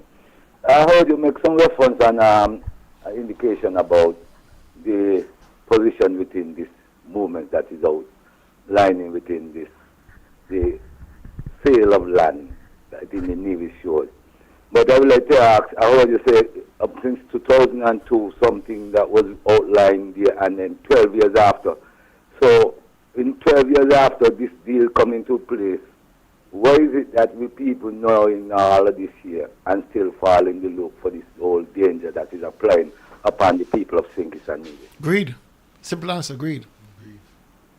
Well, that is one thing we need to really change the magnitude of our people, because young people are now applying themselves into the same format of the political arena. And if they're seeing these things occurring, what do you think they're going to develop themselves into? More greedy people. So we cannot go into that word here. The ancestors didn't fight for greed. The ancestors fought for justice, not greed. And if we are employing these kind of demands like that, I mean, we are not being standard of who we are. True, very true. So I hope that the young generation them really equip themselves with knowledge. I went to college, I'm glad, because that tutor that I run for his or her life with the ignorance that they're teaching our people. Even the youth graduates them who are we having in our Caribbean region, they are too selfish. We should have been a better way than how we're standing today. All right. We too licky. Meaning that we like too much fancy things instead of looking at the real sense of what we need to take on. Okay, thank you, brother. Thank you, we brother. don't practice to teach young ones them the proper channel of how to deal with things in a challenging way. They don't really fall in these kind of garbage. Too much investors are corrupting our people. Right. And the politicians them look like they like what they're seeing happening. Very true, very true. So I would like to say today, if any time that you all have this election come into play, whenever you do call, will you all appeal this kind of transfer that was enhanced in that parliament, so you all could record the moment of what's taken to our people at this time? Because we can't have these kind of things carrying and then you're going to say, oh, give us a chance. We don't want a chance. Remove the jokers them from what they're dealing with, and let us put people willing to stand for justice and equality. And right. selfishness. You all have a blessed day. Thank you, brother. Thank you very much. Gentlemen, you were on to something. yeah, okay, let's take this call. Take the call. Good afternoon, on target. Yeah, good afternoon again. With all the information we're getting about this nigger man and the things that he's doing in this country, we see where we are going to end up. Lord God, I must see let we get rid of the man. Lord, let me get rid of the man out of our business. Otherwise, we dead, you know. People, Nevis, people, let we unite together. We not got to wait till no election. Let we unite together, CCM and NRP people. Because this is going to affect all of us. And ask the man to leave. And if he don't want to go, we'll make him go. Good afternoon. Thank you very much. Just on that point, Kel, what the caller just said very quickly. In 1979, the Civil Service Association in Dominica brought down the Patrick John government over a set of deals and trading like that, you know. So there is, just to say that there is precedent, but of course, a different society. All right. You remember that report that Banky Ronald King did? The video with Bijan Hanley. Oh, yeah. You remember what's happening at the horse track? You remember what happened at the livestock farm down there at Indian Castle? What this is all adding up to is a deliberate attempt to destroy those areas. Yes. Let them run down. Let them go south. Let them run down. Run down, yeah. And so you can quickly move people off the land and allow the developers to have it. Everything is now being crystallized. Yeah, but also, Kel, you notice he says, everybody down there know that the land is barren. No, So, we ain't talking about Indian Council. No. What I'm saying, he's giving the impression that the land in Yes. the area is of no value. Of course. No use. Of course. And so, man, it's no problem if you get it sold. It's no problem if you sell it. He has been pushing that ever since. Yeah. But he's speaking from a point of ignorance and of course. course complicity. Because ignorance in the sense that he has not walked that land like I have walked that land. And Troy should be ashamed of himself to sit there and hear the Premier describe lands his father still uses to graze animals. He as a boy would have walked those shores, walked those trails looking for animals, watering the animals, and they'd sit there and listen to the Premier talking nonsense. All those families from Cox to Fothergills to Hickman who used to plant cotton down there on those lands, sugar down there on those lands, crops down there on those lands. How can he say these lands are worthless? Those are the best places to plant cotton. Nonsense. Best places to plant cotton. Let's take this call. Stockpen Estate was full of cotton when we were growing up. Good afternoon, you're on target. Yes, question. Good afternoon. All those lands that you're talking about, are they connected to where the Indian Castle racetrack is? Yes. So all those would be sold? That is what the plan is. I saw a mapping, and the mapping runs the mapping runs from the bottom of Hickman's down to the sea, and then west towards Long Point. So are those government lands? The stock pen is, and Indian Castle is, that's about 300 acres in total. You're breaking up. I didn't hear what you said. The stock pen and Indian Castle together about 300 acres. So are the government lands? They are vested in Nevis Housing and Land Development Corporation. So yes, they are government lands. Public lands. All right? Oh, so that means the government selling as well then? It has to be that they're selling. They had to come so up. we won't have any racetrack. We won't be having any racetrack anymore. Well, not down there for sure. They might have their own. All right. And the question that Carleen asks about the fishermen having access, that's another problem. Anyway, thank you for calling. Gentlemen, there are some other interesting points to consider. Brantley mentioned that during the period of J.W. Parry, that means your term also, that 238 acres was used for land to debt swap with National Bank. You're aware of that? Okay. There's another allotment of land on another estate called Winter Forest. Right? So this 238 came off of Stockpen, part of the Stockpen estate. Small piece remained, 50-something acres remain, but 238 was taken off for land to debt swap. National Bank now holds that land. Social Security purchased Winter Forest Estate, which is 140 acres. Okay? My question, has the SKNLP government on St. Kitts, the federal government, have they been brought into the discussion to sell those two pieces that National Bank holds and Social Security holds? They're contiguous. They're contiguous. But it's worth mentioning because you hear the Premier over and over again says that his wife is not involved in selling government land. Purchasing government lands. The NIA lands he's talking about. But these lands here, the 238 that the National Bank holds and the 140 that Social Security holds, who makes the decision on those? Isn't it the Prime Minister? The Prime Minister decides how those are disposed of. So are we thinking, am I to think that the Prime Minister is involved? Well, we know that he's involved.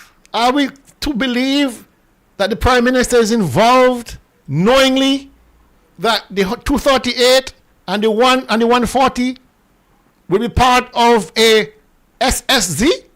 Are we to believe that, gentlemen? We could that believe this it. corruption runs this deep? We could believe it. What are we saying here? That we have across the border corruption? That Nevis is to be sold off with the assistance of the federal government?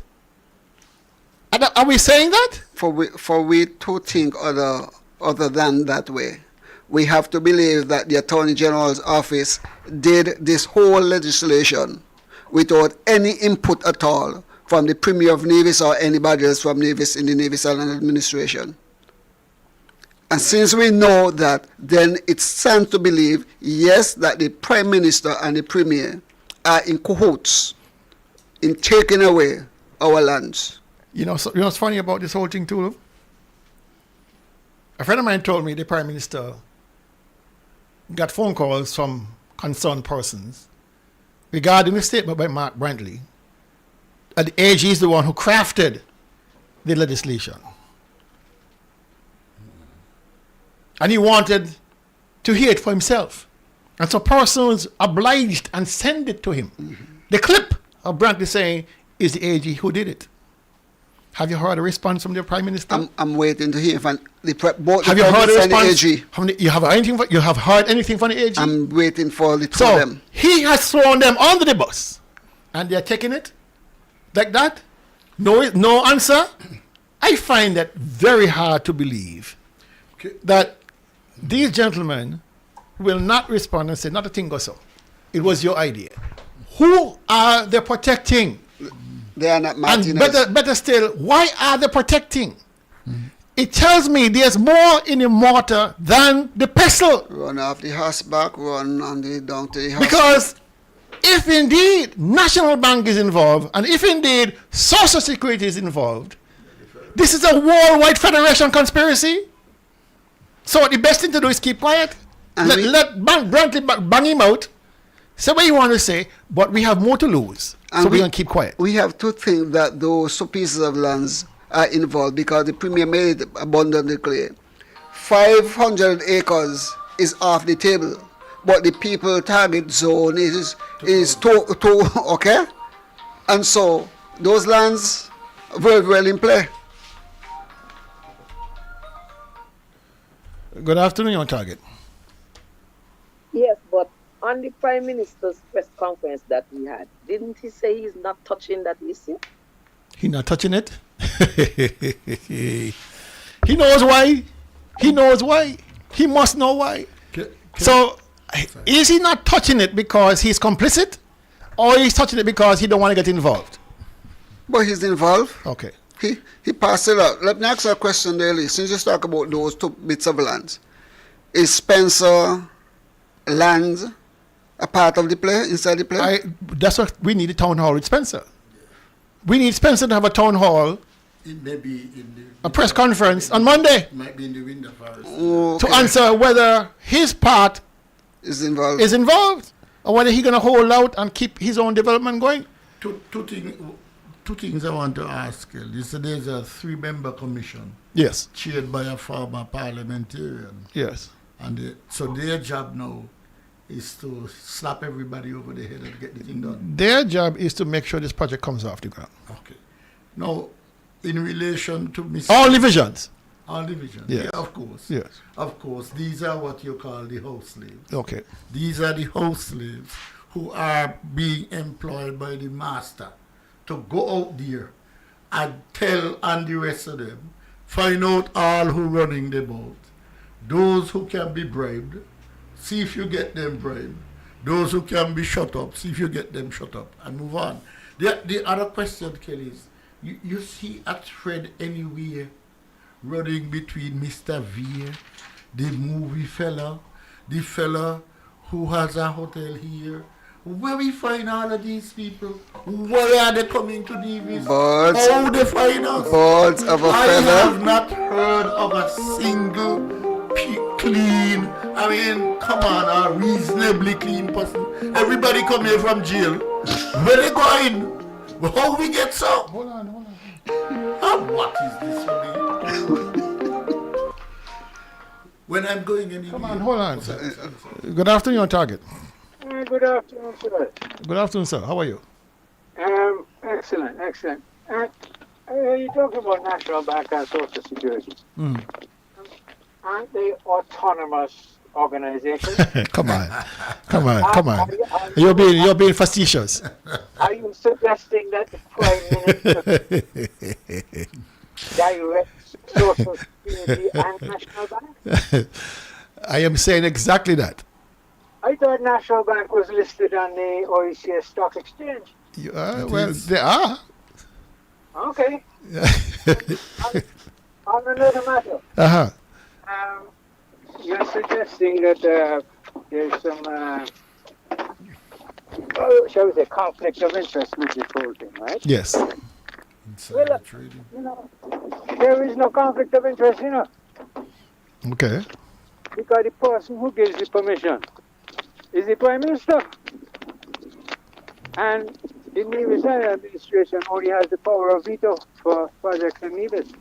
So really and truly, it's the Prime Minister who gives the permission, not the Premier. Well, both are party. So there's no conflict of interest. The part is a bipartisan bill, so both parties have to sign. So both are culpable. Okay. All right. Thank you, sir. So Kel, I am just saying, when I go to apply for a visa, I'm only going to visit Canada or the United States.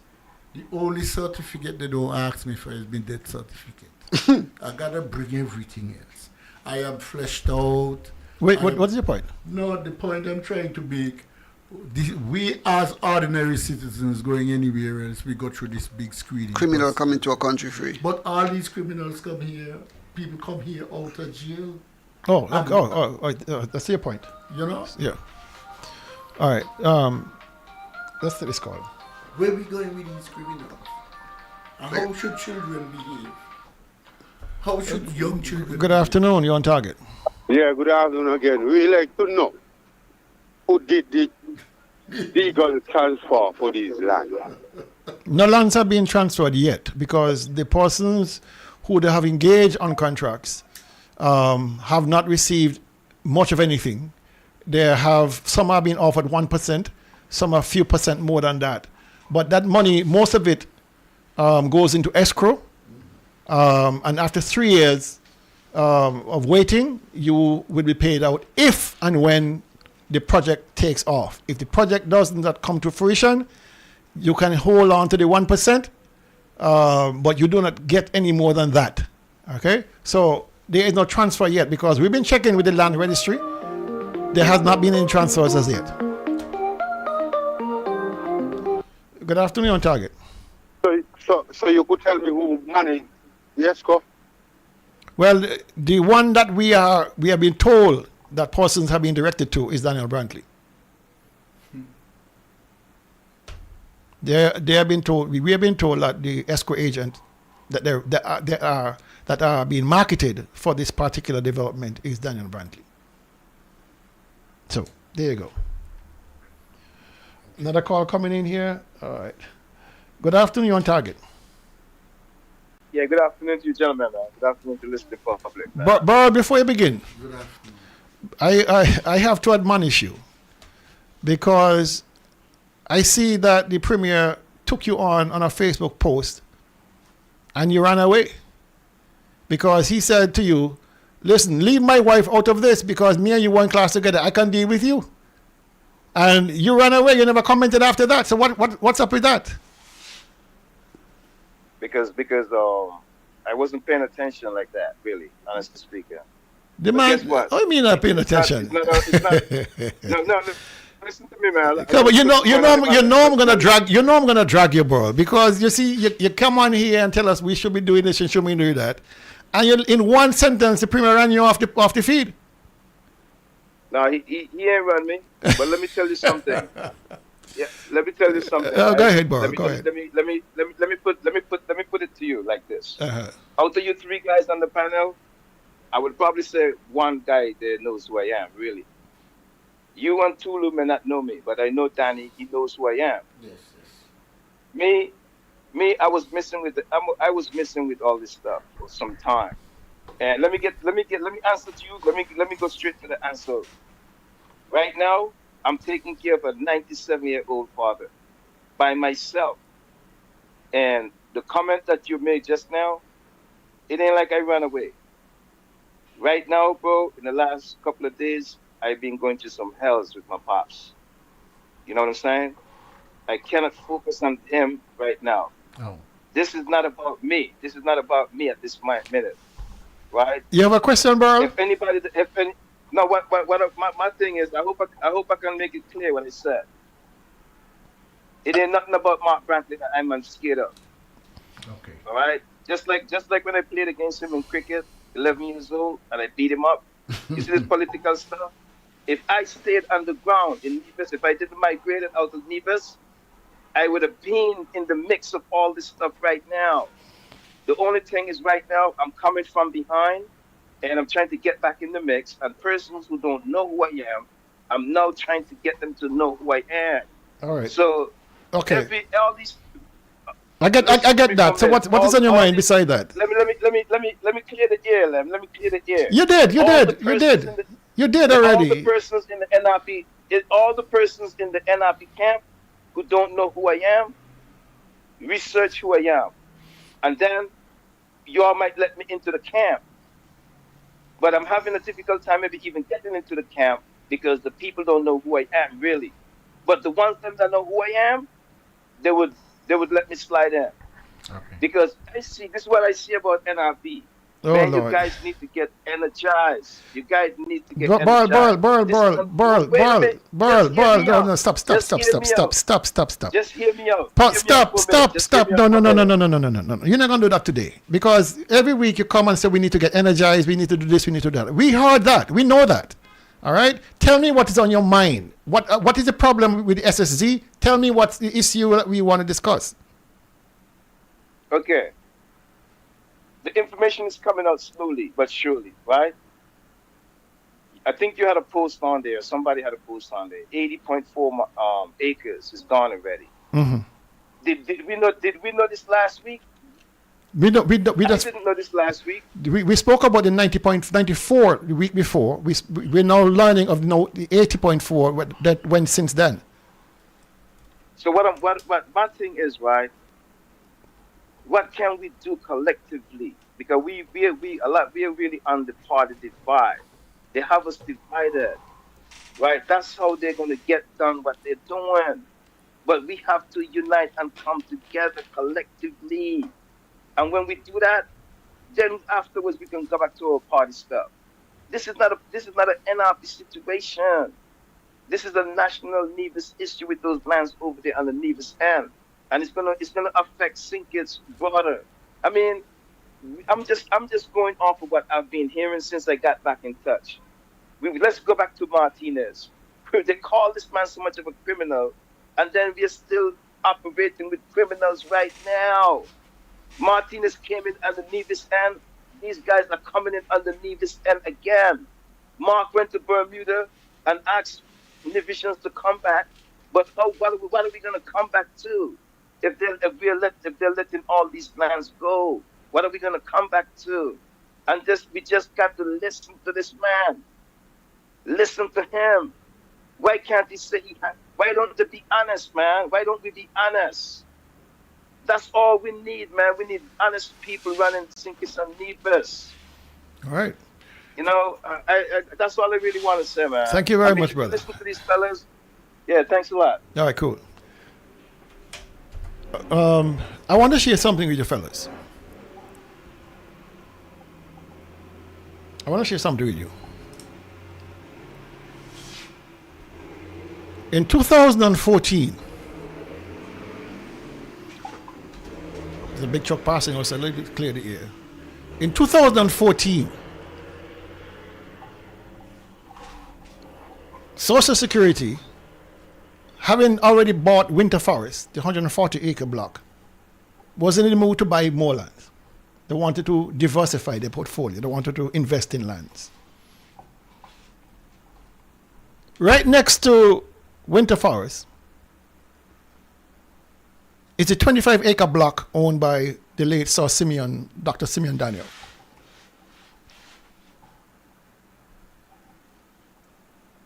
They made an offer to the family to acquire the 25-acre block in 2014. They made a deposit on the land in 2014 to show their seriousness, the intent to close the deal.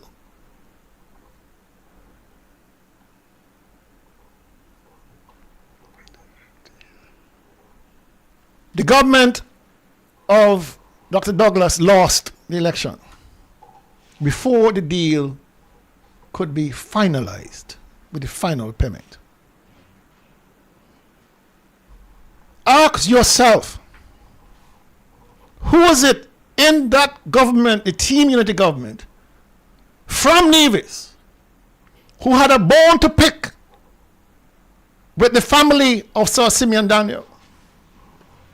Ask yourself, why was the deal squashed, preventing Social Security from acquiring that 25-acre block? Mark was in the Team Unity. I say no more. Had a bone to pick with the Sim Daniel family. Nobody gonna take me under the clock. You're going yourself. No, let me back up to something, please. I want to take it back up. Because you spoke about the 2 blocks of land that Social Security own. But we have to come to, that is back, how far back? This is before 2023, right? Mm-hmm. Good. Now, the Premier would have said to us that he found out about this special zone and this buying off of the lands in 2023, that they had this proposal to do the road. You mentioned that they put people in the, okay. And then they stopped. So if he knew those lands were in play, why did he pay, according to 406,000? Remember they said they paid? They didn't pay it. No, 406,000 to clean off the next piece of land. Phase 2 of phase the council. Okay. So if you know those lands were part of this deal since 2023, why go ahead and take up taxpayers' money? One person says one comment is $1 million was paid, but the Premier said it's 400 and something thousand. I think the timing was wrong. By time this deal came to the fore, the land had already been cleared, and that explains why it was left. So that's why they abandoned it. They abandoned it, just like they abandoned the fruit orchard, just like they abandoned the track, just like they abandoned the cattle farm. The deal now was being consummated, and so why spend more money?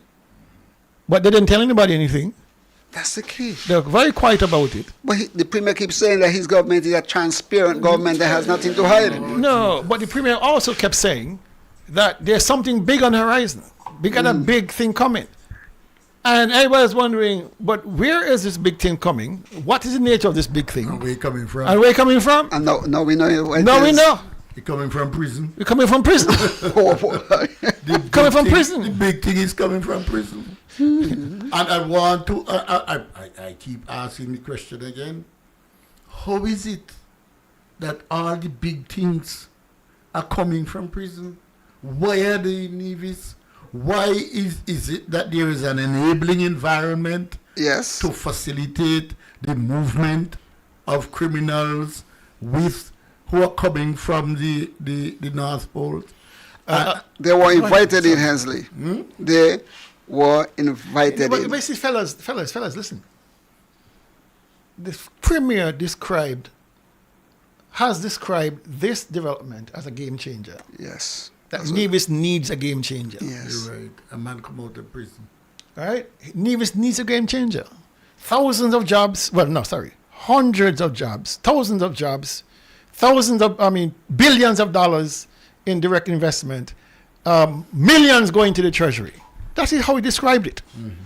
What is different from this description that was used by Vance Amory to describe the newfound development? Nothing. What is different in this description compared to what was said about Christopher Harbour? Nothing.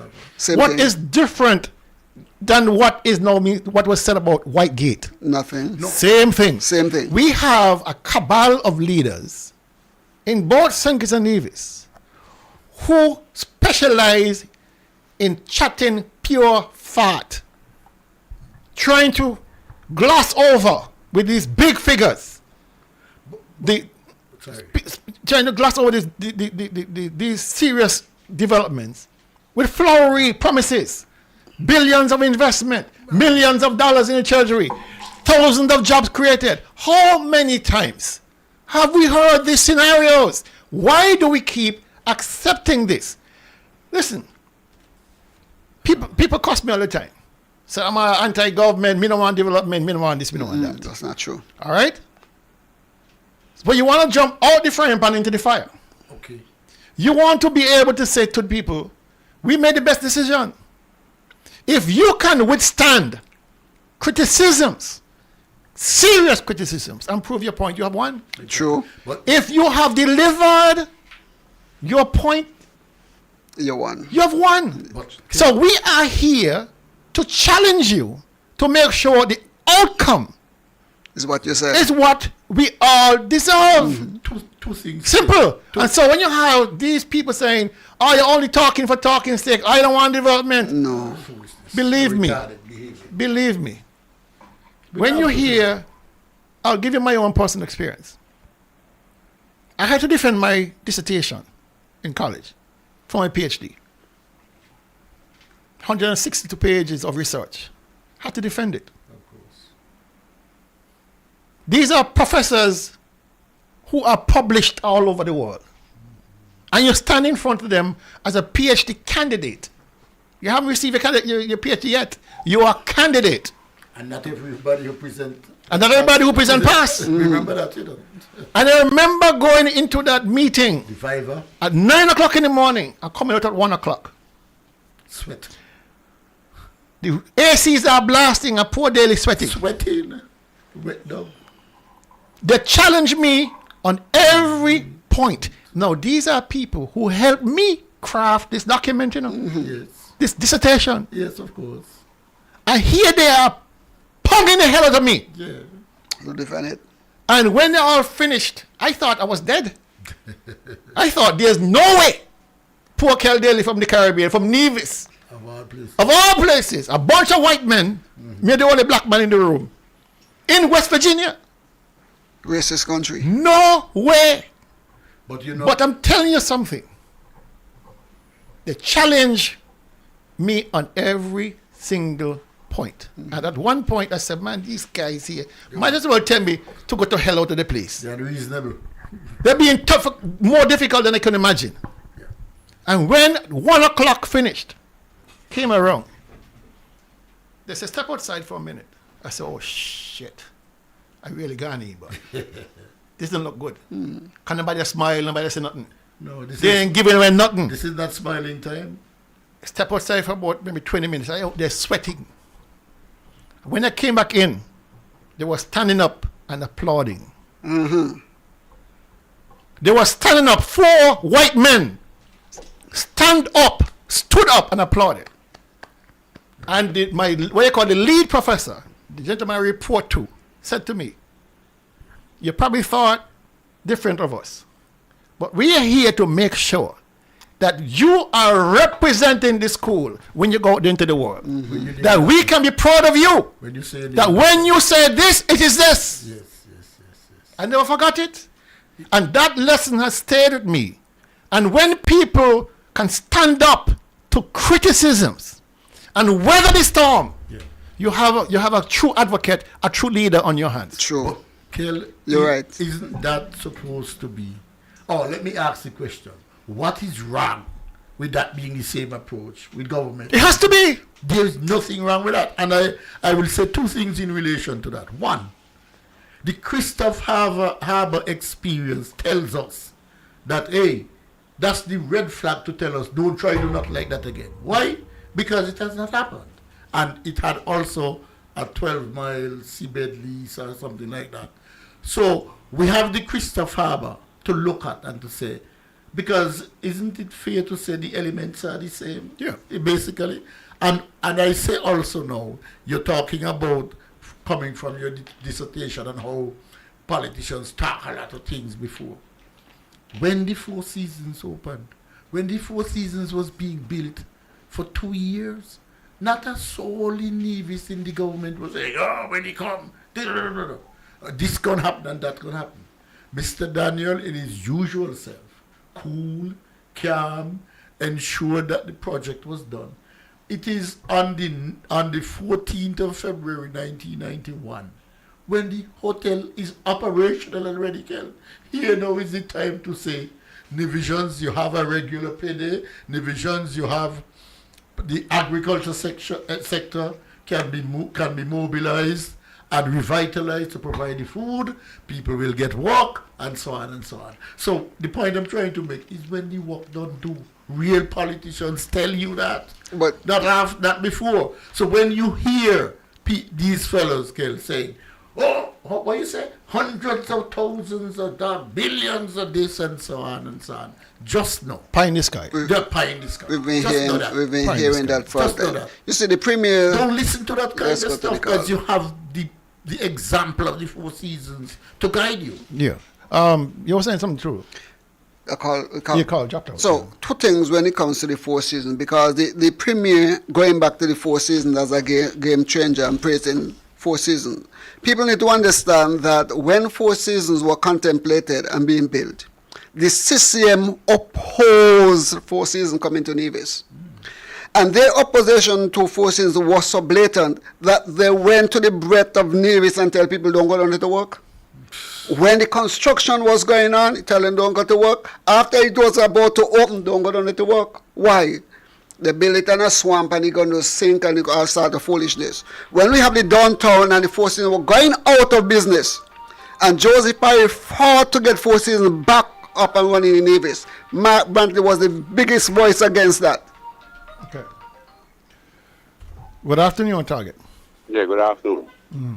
So let me ask this question. What you want to tell me?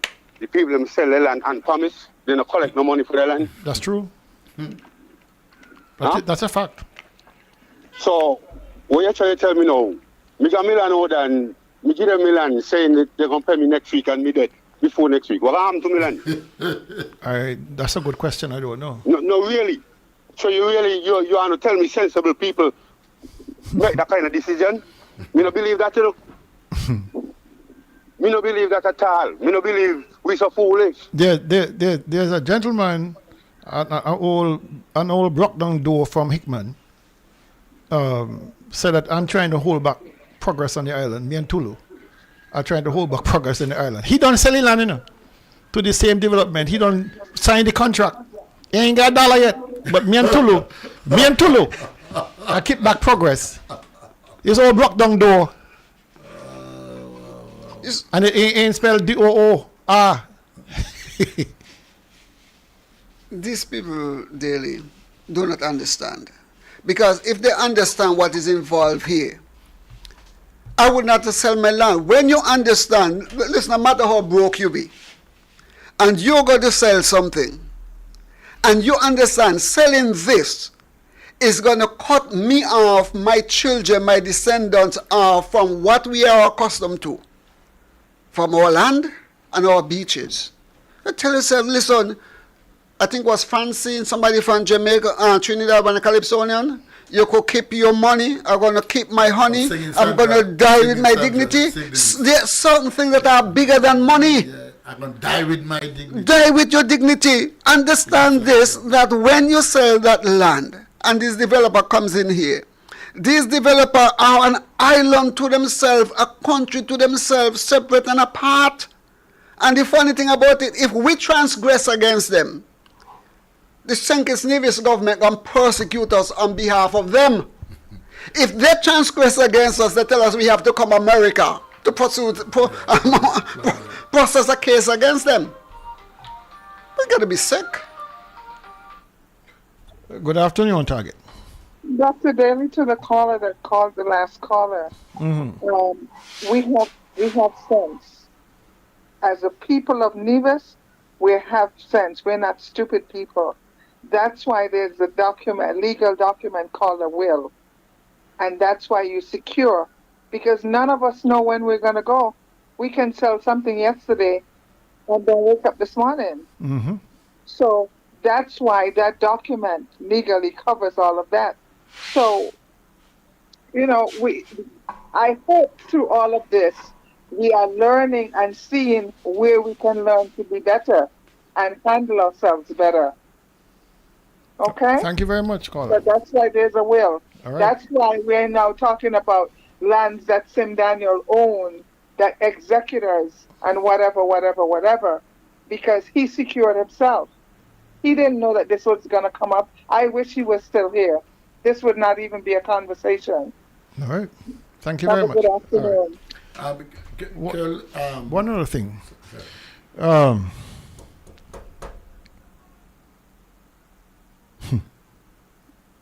Let it out. I know it's hard to come up, but let it out. No, because people have been asking me about this. What do you get when you sell your land?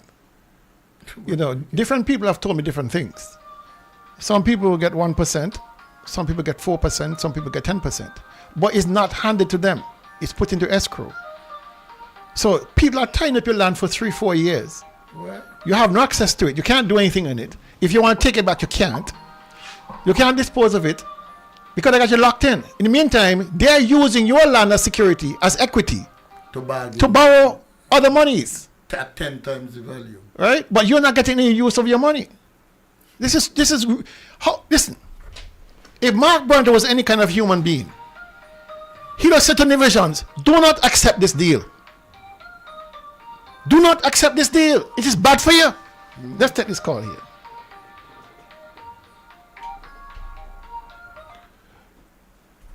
Good afternoon, you're on target.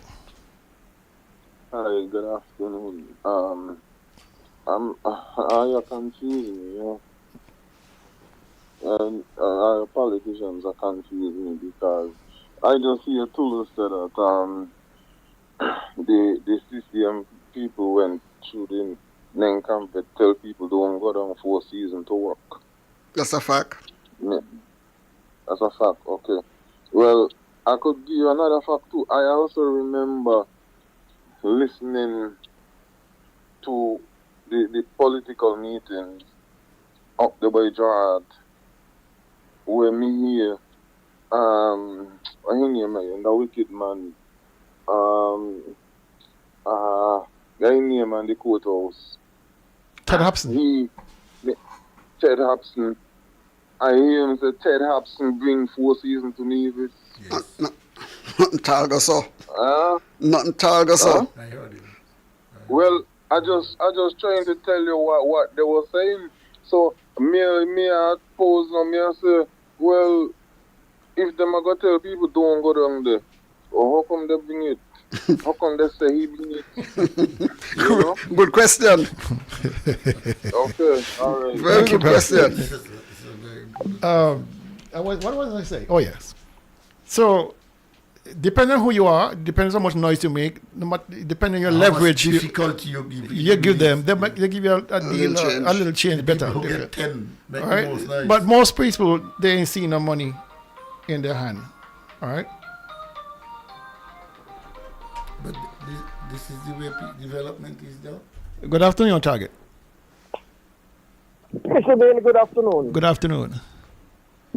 Good afternoon to my Win FM panelist.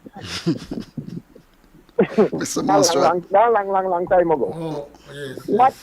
What me think for the whole afternoon, I really put over the story properly, you know. Who actually bring the game changer to Navy? Simeon Daniel. No. They talk about the economic zone where they are right now. The Premier says the Attorney General office. The Attorney General. Exactly. And he only just support him, so the Attorney General bring the game changer and not really the Premier. Okay then. Thank you, man. All right. Good. You see, that is here where there is an assumption by the government that the working people in the country are foolish and that they could just run roughshod over them. Information on the street, gentlemen. Very serious information on the street. That a local bank, right here on Nevis, has accepted cryptocurrency, in particular Bitcoin, as part of the flow of money, or I should say, as a way of paying for the lands to the southeast, as well as to have purchased the Old Manor Hotel. I cannot confirm as yet the full authenticity of this, but it is being circulated among certain circles that there's a level of discomfort on the board of a local bank having to do with disagreements over whether cryptocurrency should and ought to be used to facilitate the transactions. Now we know that Roger Ver is the cryptocurrency god, as they call him. We know that his billions were earned by doing crypto mining. We know that his other compatriot, Mr. Olivier Janssen, is also deeply involved and has made millions, several hundred millions of dollars from crypto mining. We know that the Southeast Development, this SSZ, will be a conglomeration of like-minded people like themselves who do mostly blockchain and crypto mining. All right? So, if indeed that our local bank or a local bank is involved in using crypto or using specifically Bitcoin to pay for stuff, it's very worrisome. I'm not surprised to hear. It's very worrisome because the checks and balances that are in the use of that alternate digital currency is much different than the normal monetary system, and it is cause for concern. But those have to be, the local banks are regulated by the Eastern Caribbean Central Bank. And this is where we're going to go, because... But if the Eastern Caribbean Central Bank does not have an explicit prohibition on using crypto, it is not part of their lexicon or their policies as yet. People are free to, once the law doesn't prevent you, you're... But how do you regulate? Well, they discuss it, I think that Central Bank had a discussion, and my mind is going back there where somebody from there, they had a town hall, and they were encouraging people to get involved in that, and you have to be moving away from this cash that we're using and get down. So I'm not surprised to hear that the bank is doing it, because it is something that the Central Bank is encouraging. Okay. So that's where the world is going, and we have to keep up with the trend. Really? So yeah, that's where it's going to go. Everything is going to go crypto and Bitcoin these days, and we're going to come into this cashless society where you walk around with paper in your wallet and what's. But see, I'll tell you something. I did a little bit of research on how this crypto thing works. If you have Bitcoin, which is the digital currency, and you want to exchange for cash, it's quite easy, You could exchange for cash, yes. There are central exchanges. There are places to do that. So you log on to the central exchanges, and you agree to the rates, the terms. You tell them how much of the Bitcoin or what type of coin you want to cash out, and that cash goes to your bank account. Simple. Very, very simple. The government. Right? So if this gentleman, if this Peter Veer have billions in Bitcoins, and he want to convert it and he want to convert to cash, he can do it. He can do it. He can buy whatever he wants. Yeah. Buy governments. Somebody, I was engaged in a conversation, and this guy said to me, there's no way in hell, given the speed at which this legislation was rammed through, that people were not paid off. Given the speed at which this legislation flew through, legislation of this complexity, this importance, this game changer, rushed through, no consultation, nothing with the public, bam, it's done. 1, 2, 3, bam, you're done. It is not unreasonable to think that way. Right? And when you look at this, the lies on this side of the channel, where everybody trying to hide behind this veil of secrecy, that I don't know who Peter Vere is or Roger Vere is. I don't know this and I don't know that. I don't know that. My wife is this and my wife is that. Don't engage my wife. Let's take this call. Good afternoon, you're on target. Yeah, good afternoon again. This game changer with a nigger man at half. The game changer only for him and his family, not for us. Sure. Not the game gonna change for us. The game gonna get worse for us. Well, it get better for him. So hear him just again. This not got nothing to do with no CCM and no NRP. This has to do with Nevis and the sovereignty and Nevis. People, the only thing got a nigger man which party there, and because we unite together. Let we unite people, let we get together and get rid of the man out inside there. All right. Thank you very much, sir. Another call coming in. Good afternoon, you're on target. Gentlemen, good afternoon. I want to ask a question. Mm-hmm.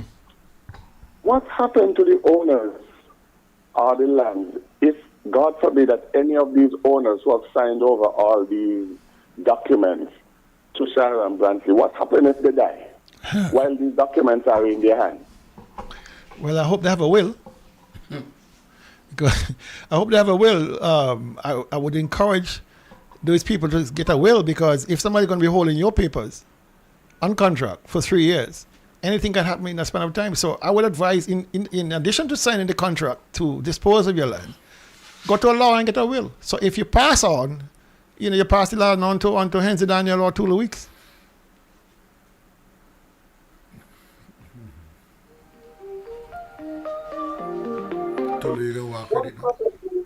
Good afternoon, you're on target.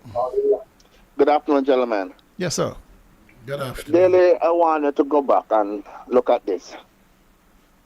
I would think that the Prime Minister know all along about this deal.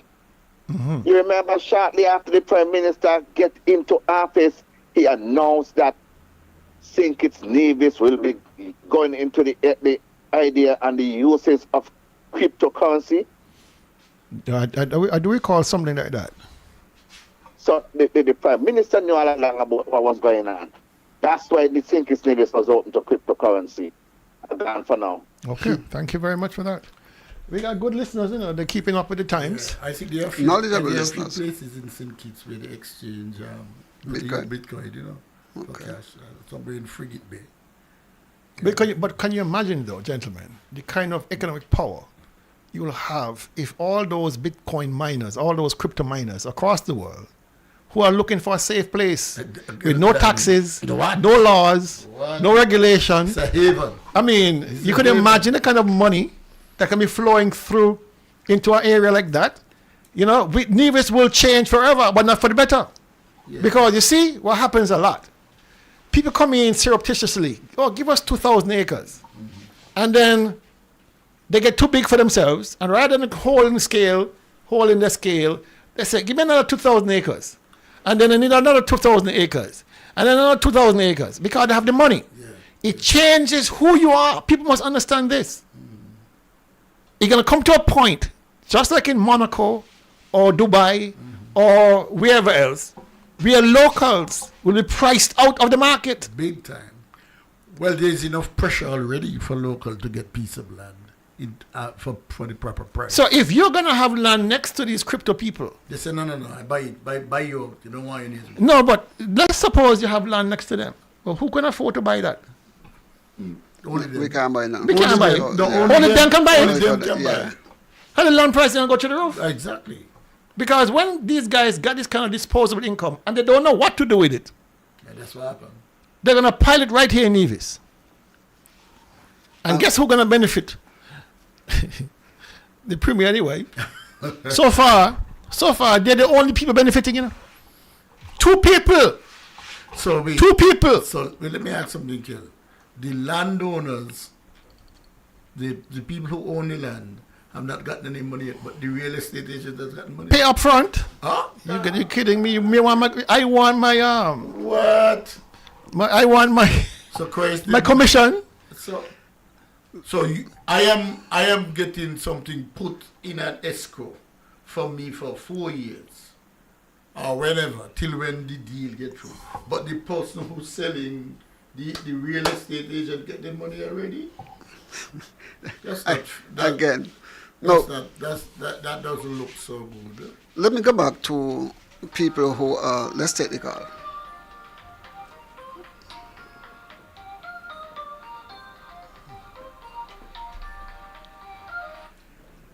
Good afternoon, you're on target. Hey, good afternoon to you guys. Good afternoon. I would like to ask a question. Okay. Is there anything legally that can be done, right, to stop these guys? Yeah. Yeah. Yeah. Of course. You can go to court and get an injunction. Find an injunction. You can have mass demonstrations at the federal office at the federal parliament to have them force them to repeal this stupid SSZ legislation. I mean, there are things that can be done, and Dr. Hodge has promised that when she returns from the trip in New York, we will be having a rally in the first instance. I think on the 12th of September in the main square in Charlestown. We're going to start there, and then we're going to watch up the pressure. That's very good, because that's what I really wanted to know, because we all know the information. Okay, these guys there is a setup. I can't even mention it on the air. Okay, come down from Douglas to the now Prime Minister, Dr. Ju. Okay, Mark Brantley and his whole cabal. We know what they are. They ain't gonna change. They don't care about us. Okay. You understand? We know who they are. We know what they're capable of. Nothing they do surprises me, because that's their track record. They've been doing it all the time for all these years. Don't think they're going to change now. They ain't going to change. Okay? So if I see a man coming at me all the time, trying to destroy me, I'm going to destroy him first. And that's the way we got to start thinking about these guys then. Okay? There's something that can't stand the air, because I know you all will be held accountable for it. But that's the trend we got to start thinking. These guys don't care about us. You understand? So we can't care about them. Okay? It is time for we to rise up. You say there's something legally we can do, let's start there. And if that don't work, because I know the judicial system there is garbage. It's for them who have the money, and they're who in power. Exactly. Okay? It's not for the poor man. Good afternoon, sir. So at some point in time, we're going to have to rise up and deal with them guys then. Okay. Okay? Good afternoon, guys. Thank you very much, sir. We do like what was done in Honduras, Dr. Daly. I think the government change and scrap the whole thing. Good afternoon, on target. Well, I hear I say we got rally. But if I go downtown, right, we show ourselves, make no sense, If we go downtown to remove he, what office, well, we going with you. But if not, we not go. Good afternoon. All right. So the Honduran government had changed, right? The government gave them similar, basically the same thing. And the incoming government said, not in my country. Yeah.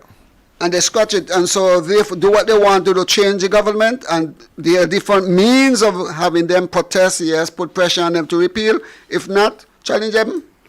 Get rid of them. 1,000 people in Charlestown protesting the establishment of enclaves, and I am not going to be so kind to say no enclave. The establishment of slave societies in Nevis must send the right message to the powers that be that this is wrong and cannot be done. I'm saying you think it's I think what people what people are hoping and what the government is hoping, Kelly, is that the society remains. But they've been sold. The society had been sold a dream, of endless high-level employment. They've been sold a dream of billions of investment. They've been sold a dream of millions flowing into the treasury. It's all cockamamie. But the evidence is there to prove that we've been sold that it never happened. It never happened. We need people both in, not just Nevis. I believe people in St. Kitts and Nevis need to come together and rally around this. Rally down past here, rally in Charlestown. If Kitchen is how they come over to Nevis and rally for culture, come over. But then let's make an appeal. Let's make an appeal as we speak now.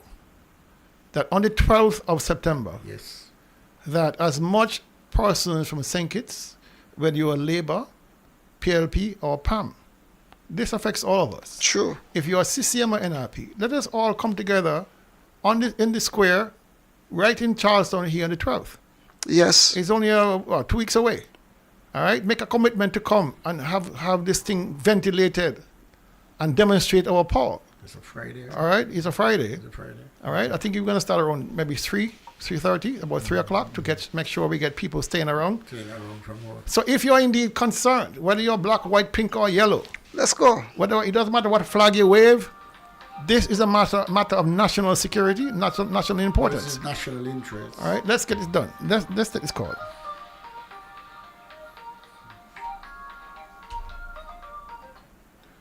Good afternoon, you're on target. Yes. They call back in phone word of caution. To my friend, you're not passion, but remove one leader just like that. Now with democracy. So if the people are go with them, but not go with the intention for remove.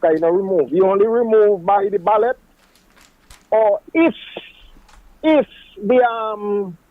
parliament decide, then I will not want before we lead again. There we the rest people, not the parliament, go to the governor general.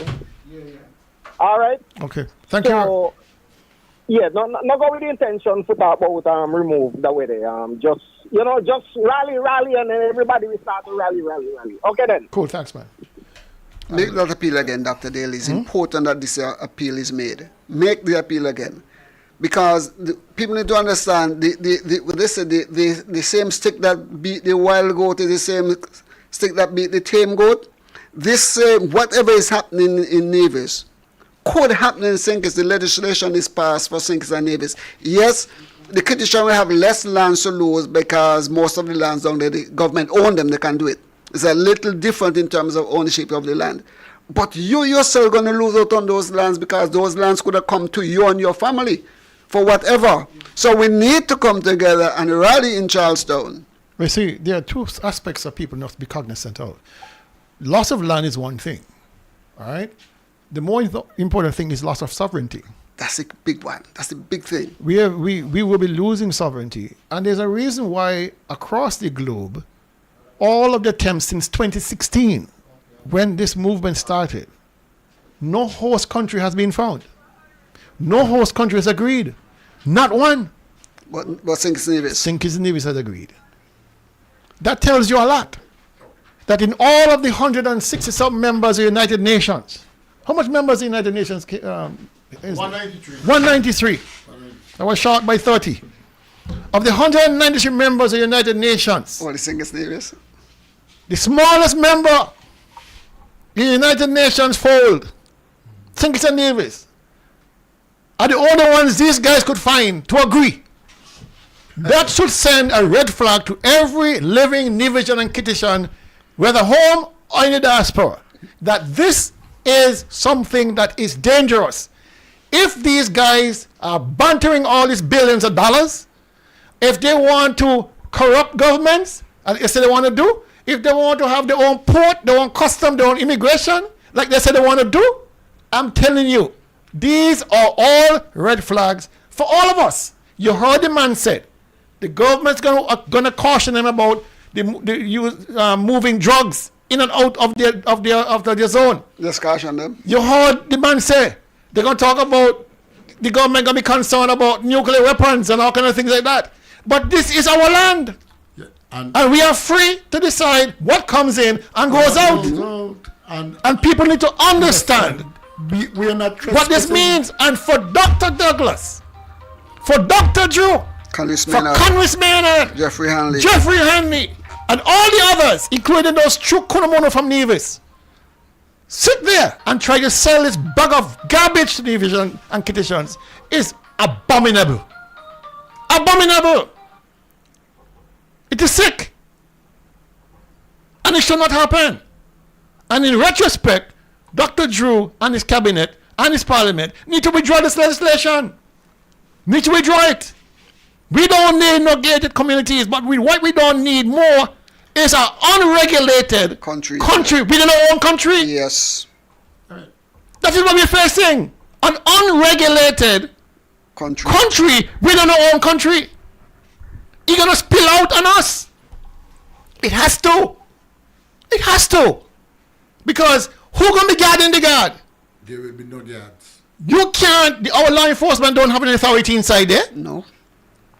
Our police and soldiers don't have an authority inside there. Our customs officers. Our customs and immigration don't have an authority inside there. What the hell is wrong with us?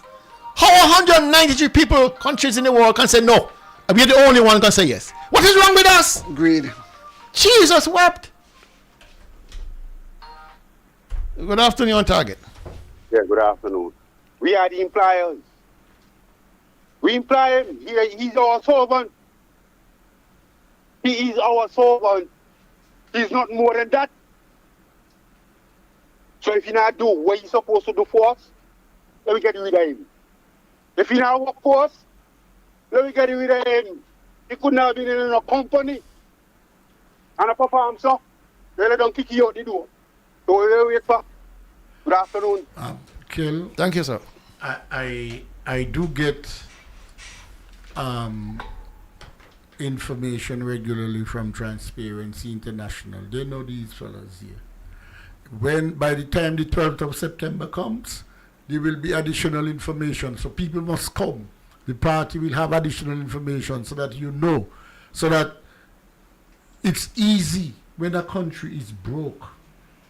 And you're just making the point. Of all the countries in the world, where are we going with these? Where are we going with these? And the idea that the division must say nothing and do nothing. I want to see, Kel, that thing you just said there. I want to see the work of the commission. I want to know which part in them there with the house slave mentality that they're going to come to Nevis people to get this done. I mean, I presume they are being well paid. Well, listen, here it is. Yeah? People have lands. And people are going to see fit how to dispose of their lands. Whether you leave some for your children or you sell it off, you have it there for you. Right. You earned it, it's for you. What we are doing is appealing for persons not to dispose of all of their lands. Leave something. Yeah. These people don't want that. They want all. All. Right? And so I can understand their view too, that they want all of it. Because they know what they want. They want an enclave where they have full control. And you must have all to have the enclave established.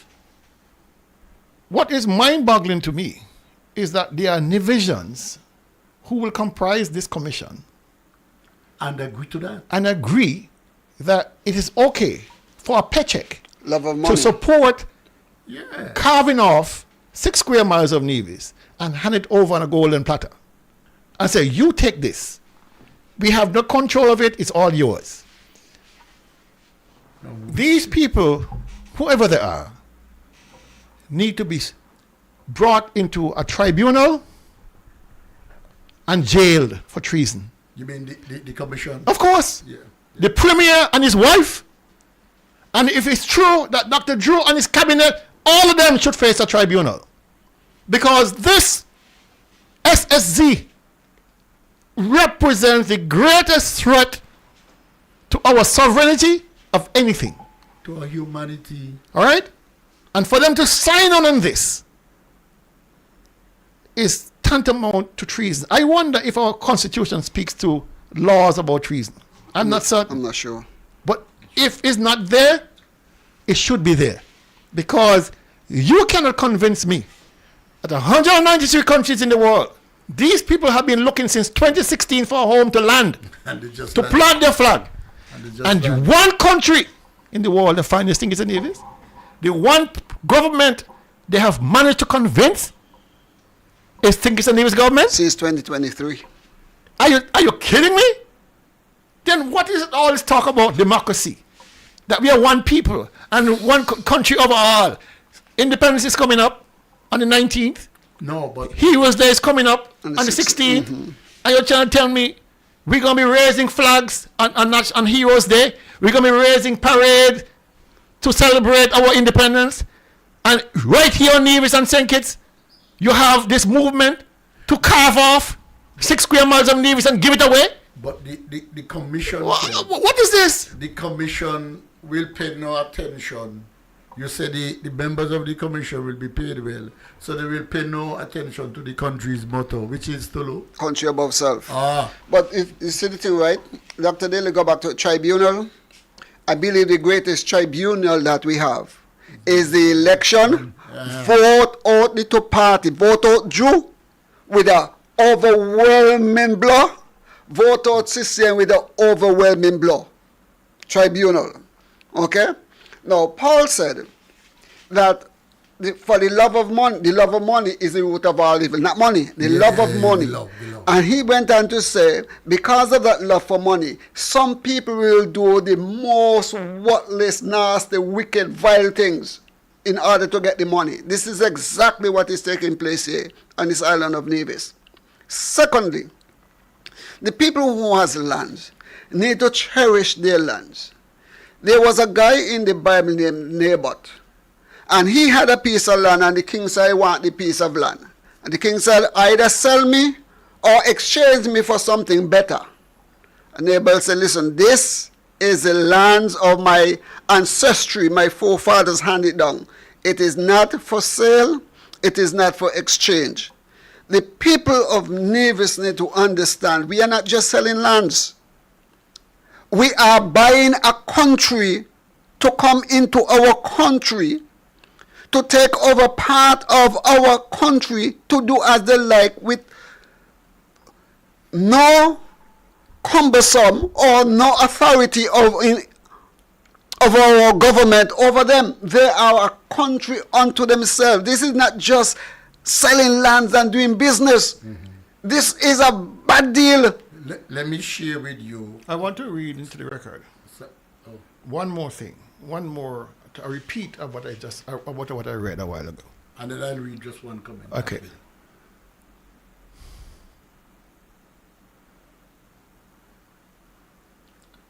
According to the facts, Roger Ver and the rest of his Free Society team are currently negotiating with various national governments. What kind of governments these are has not yet been revealed. The purpose of the negotiations is to reach an agreement with one of the national governments under which that government will grant the new country land and sovereignty. I asked Dr. Drew, I asked Dr. Douglas, I asked the fake premier, I asked Zook Jeffers and Eric Weinergel Evelyn. Did you understand what these guys are seeking to do? Did you understand that they want to set up a state? When Brantley was challenged on Tuesday night, he challenged one of the panelists and said, show me where it says that sovereignty and enclaving is included in the legislation. It's not included in the legislation. It cannot. But the legislation was enacted to allow to create the sovereign. And Brantley knows this. Yeah. Brantley knows this. And for him to come to the people with this red herring about Janice's own land, or Janice is a hypocrite, that's smoke screen, because he knows it's not true. But smoke screen. Talk about the fact, Mr. Brantley, of the sovereignty issue. Talk about the fact that you are giving permission for 6 square miles of Nevis to be given away for a free and all society, where you have no control.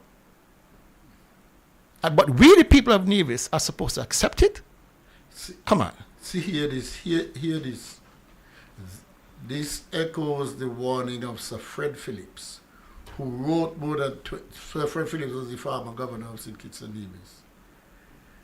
This echoes the warning of Sir Fred Phillips. Sir Fred Phillips wrote more than 25 years ago that small Caribbean democracies are dangerously unbalanced because of the excessive powers placed in the office of the Prime Minister and the absence of strong, independent institutions to act as counterweights. The SSZ bill proves his point. It concentrates even more authority in one office, leaving citizens vulnerable. That is so true. Gentlemen,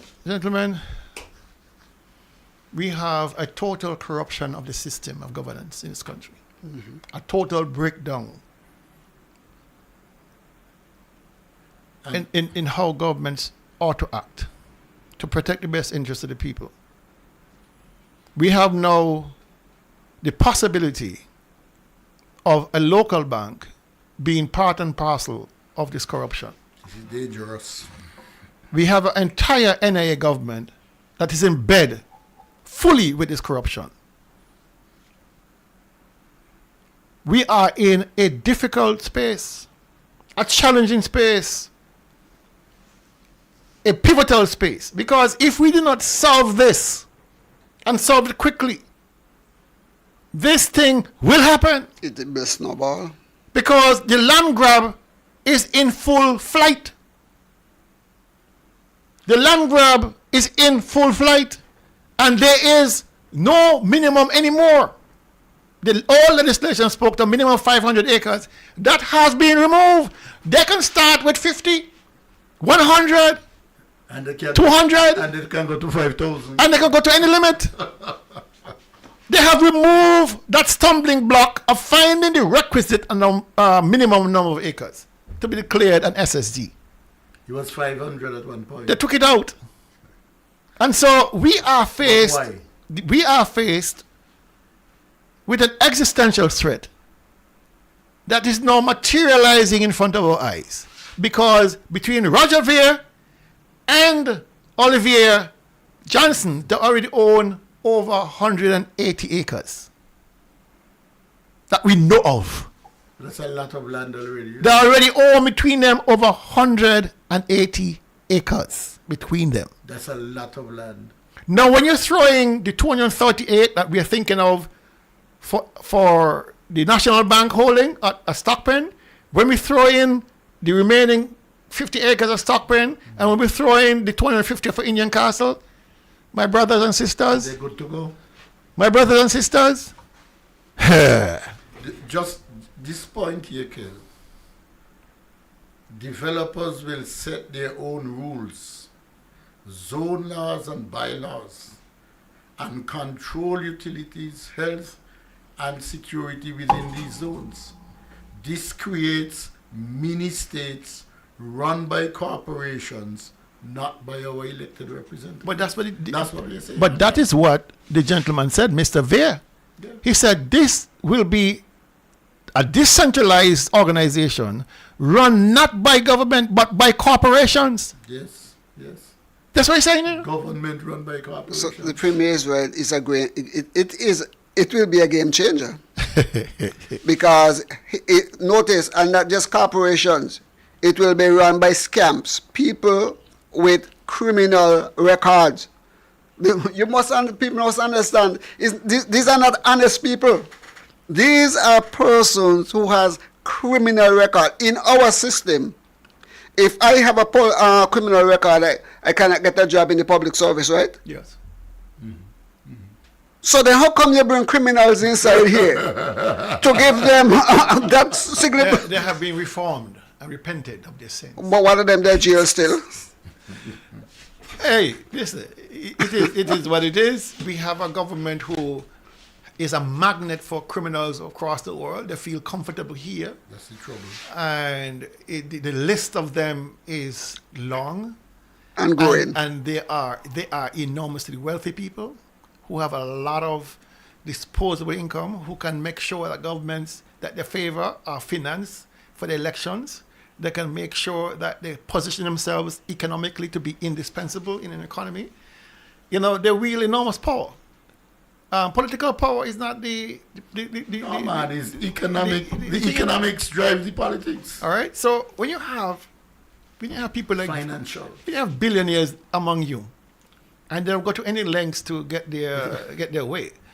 And you have people who gladly are compromised. People like Mark Brantley and his wife, who are easily compromised because they dangle a carrot in front of their faces with dollar bills on it. I mean, if you don't have leaders you can trust, I mean, you have nothing. But Kel, it's not easy because here you have billionaires who are worth more than the GDP of course of Nevis. So you're dealing with people who have more money than the total assets in Nevis, and so they work out that the old saying about money makes the maker. So they are going to have excessive control in Nevis. But I just like to say, gentlemen, that I worked with the government, with a government led by Mr. Parry. I was in the government, fully in the government. And every time something came up about something big, the premier would always say, fellas, somebody send me something, but that don't sound right to me. I wouldn't even bother to touch that. And as a government, you get all kinds of requests from people. But you have to have the spirit, the sense of history, the sense of discernment, and you have to have a sense of caring for your local people to say, not that, let that go. Last call for the day. Wow, it's 4 o'clock. Good afternoon, on target. Last call for the day. Okay, I'm glad I made the last call. What's Let me challenge Hensley. Hensley, you said something just now, so I'm glad I made the last call. Mm-hmm. You say that these people got more money than the GDP. Yeah. So why you get tax break? Have a good afternoon. Yes. No, that's a strong argument. Okay then. Good. Okay. But Ekel, that's $1 million point. You got more money than the country already, and you want a break to come? Yeah, because you want to come. Listen, that's a break of coming. You want to have your own. No. One thing you must understand: rich people, they don't spend money. They stay rich because they don't spend. If all rich people pay the taxes, they're broke. All right. So anyway, folks, it's now 5 minutes before the hour of 4 o'clock. Whoa! All right.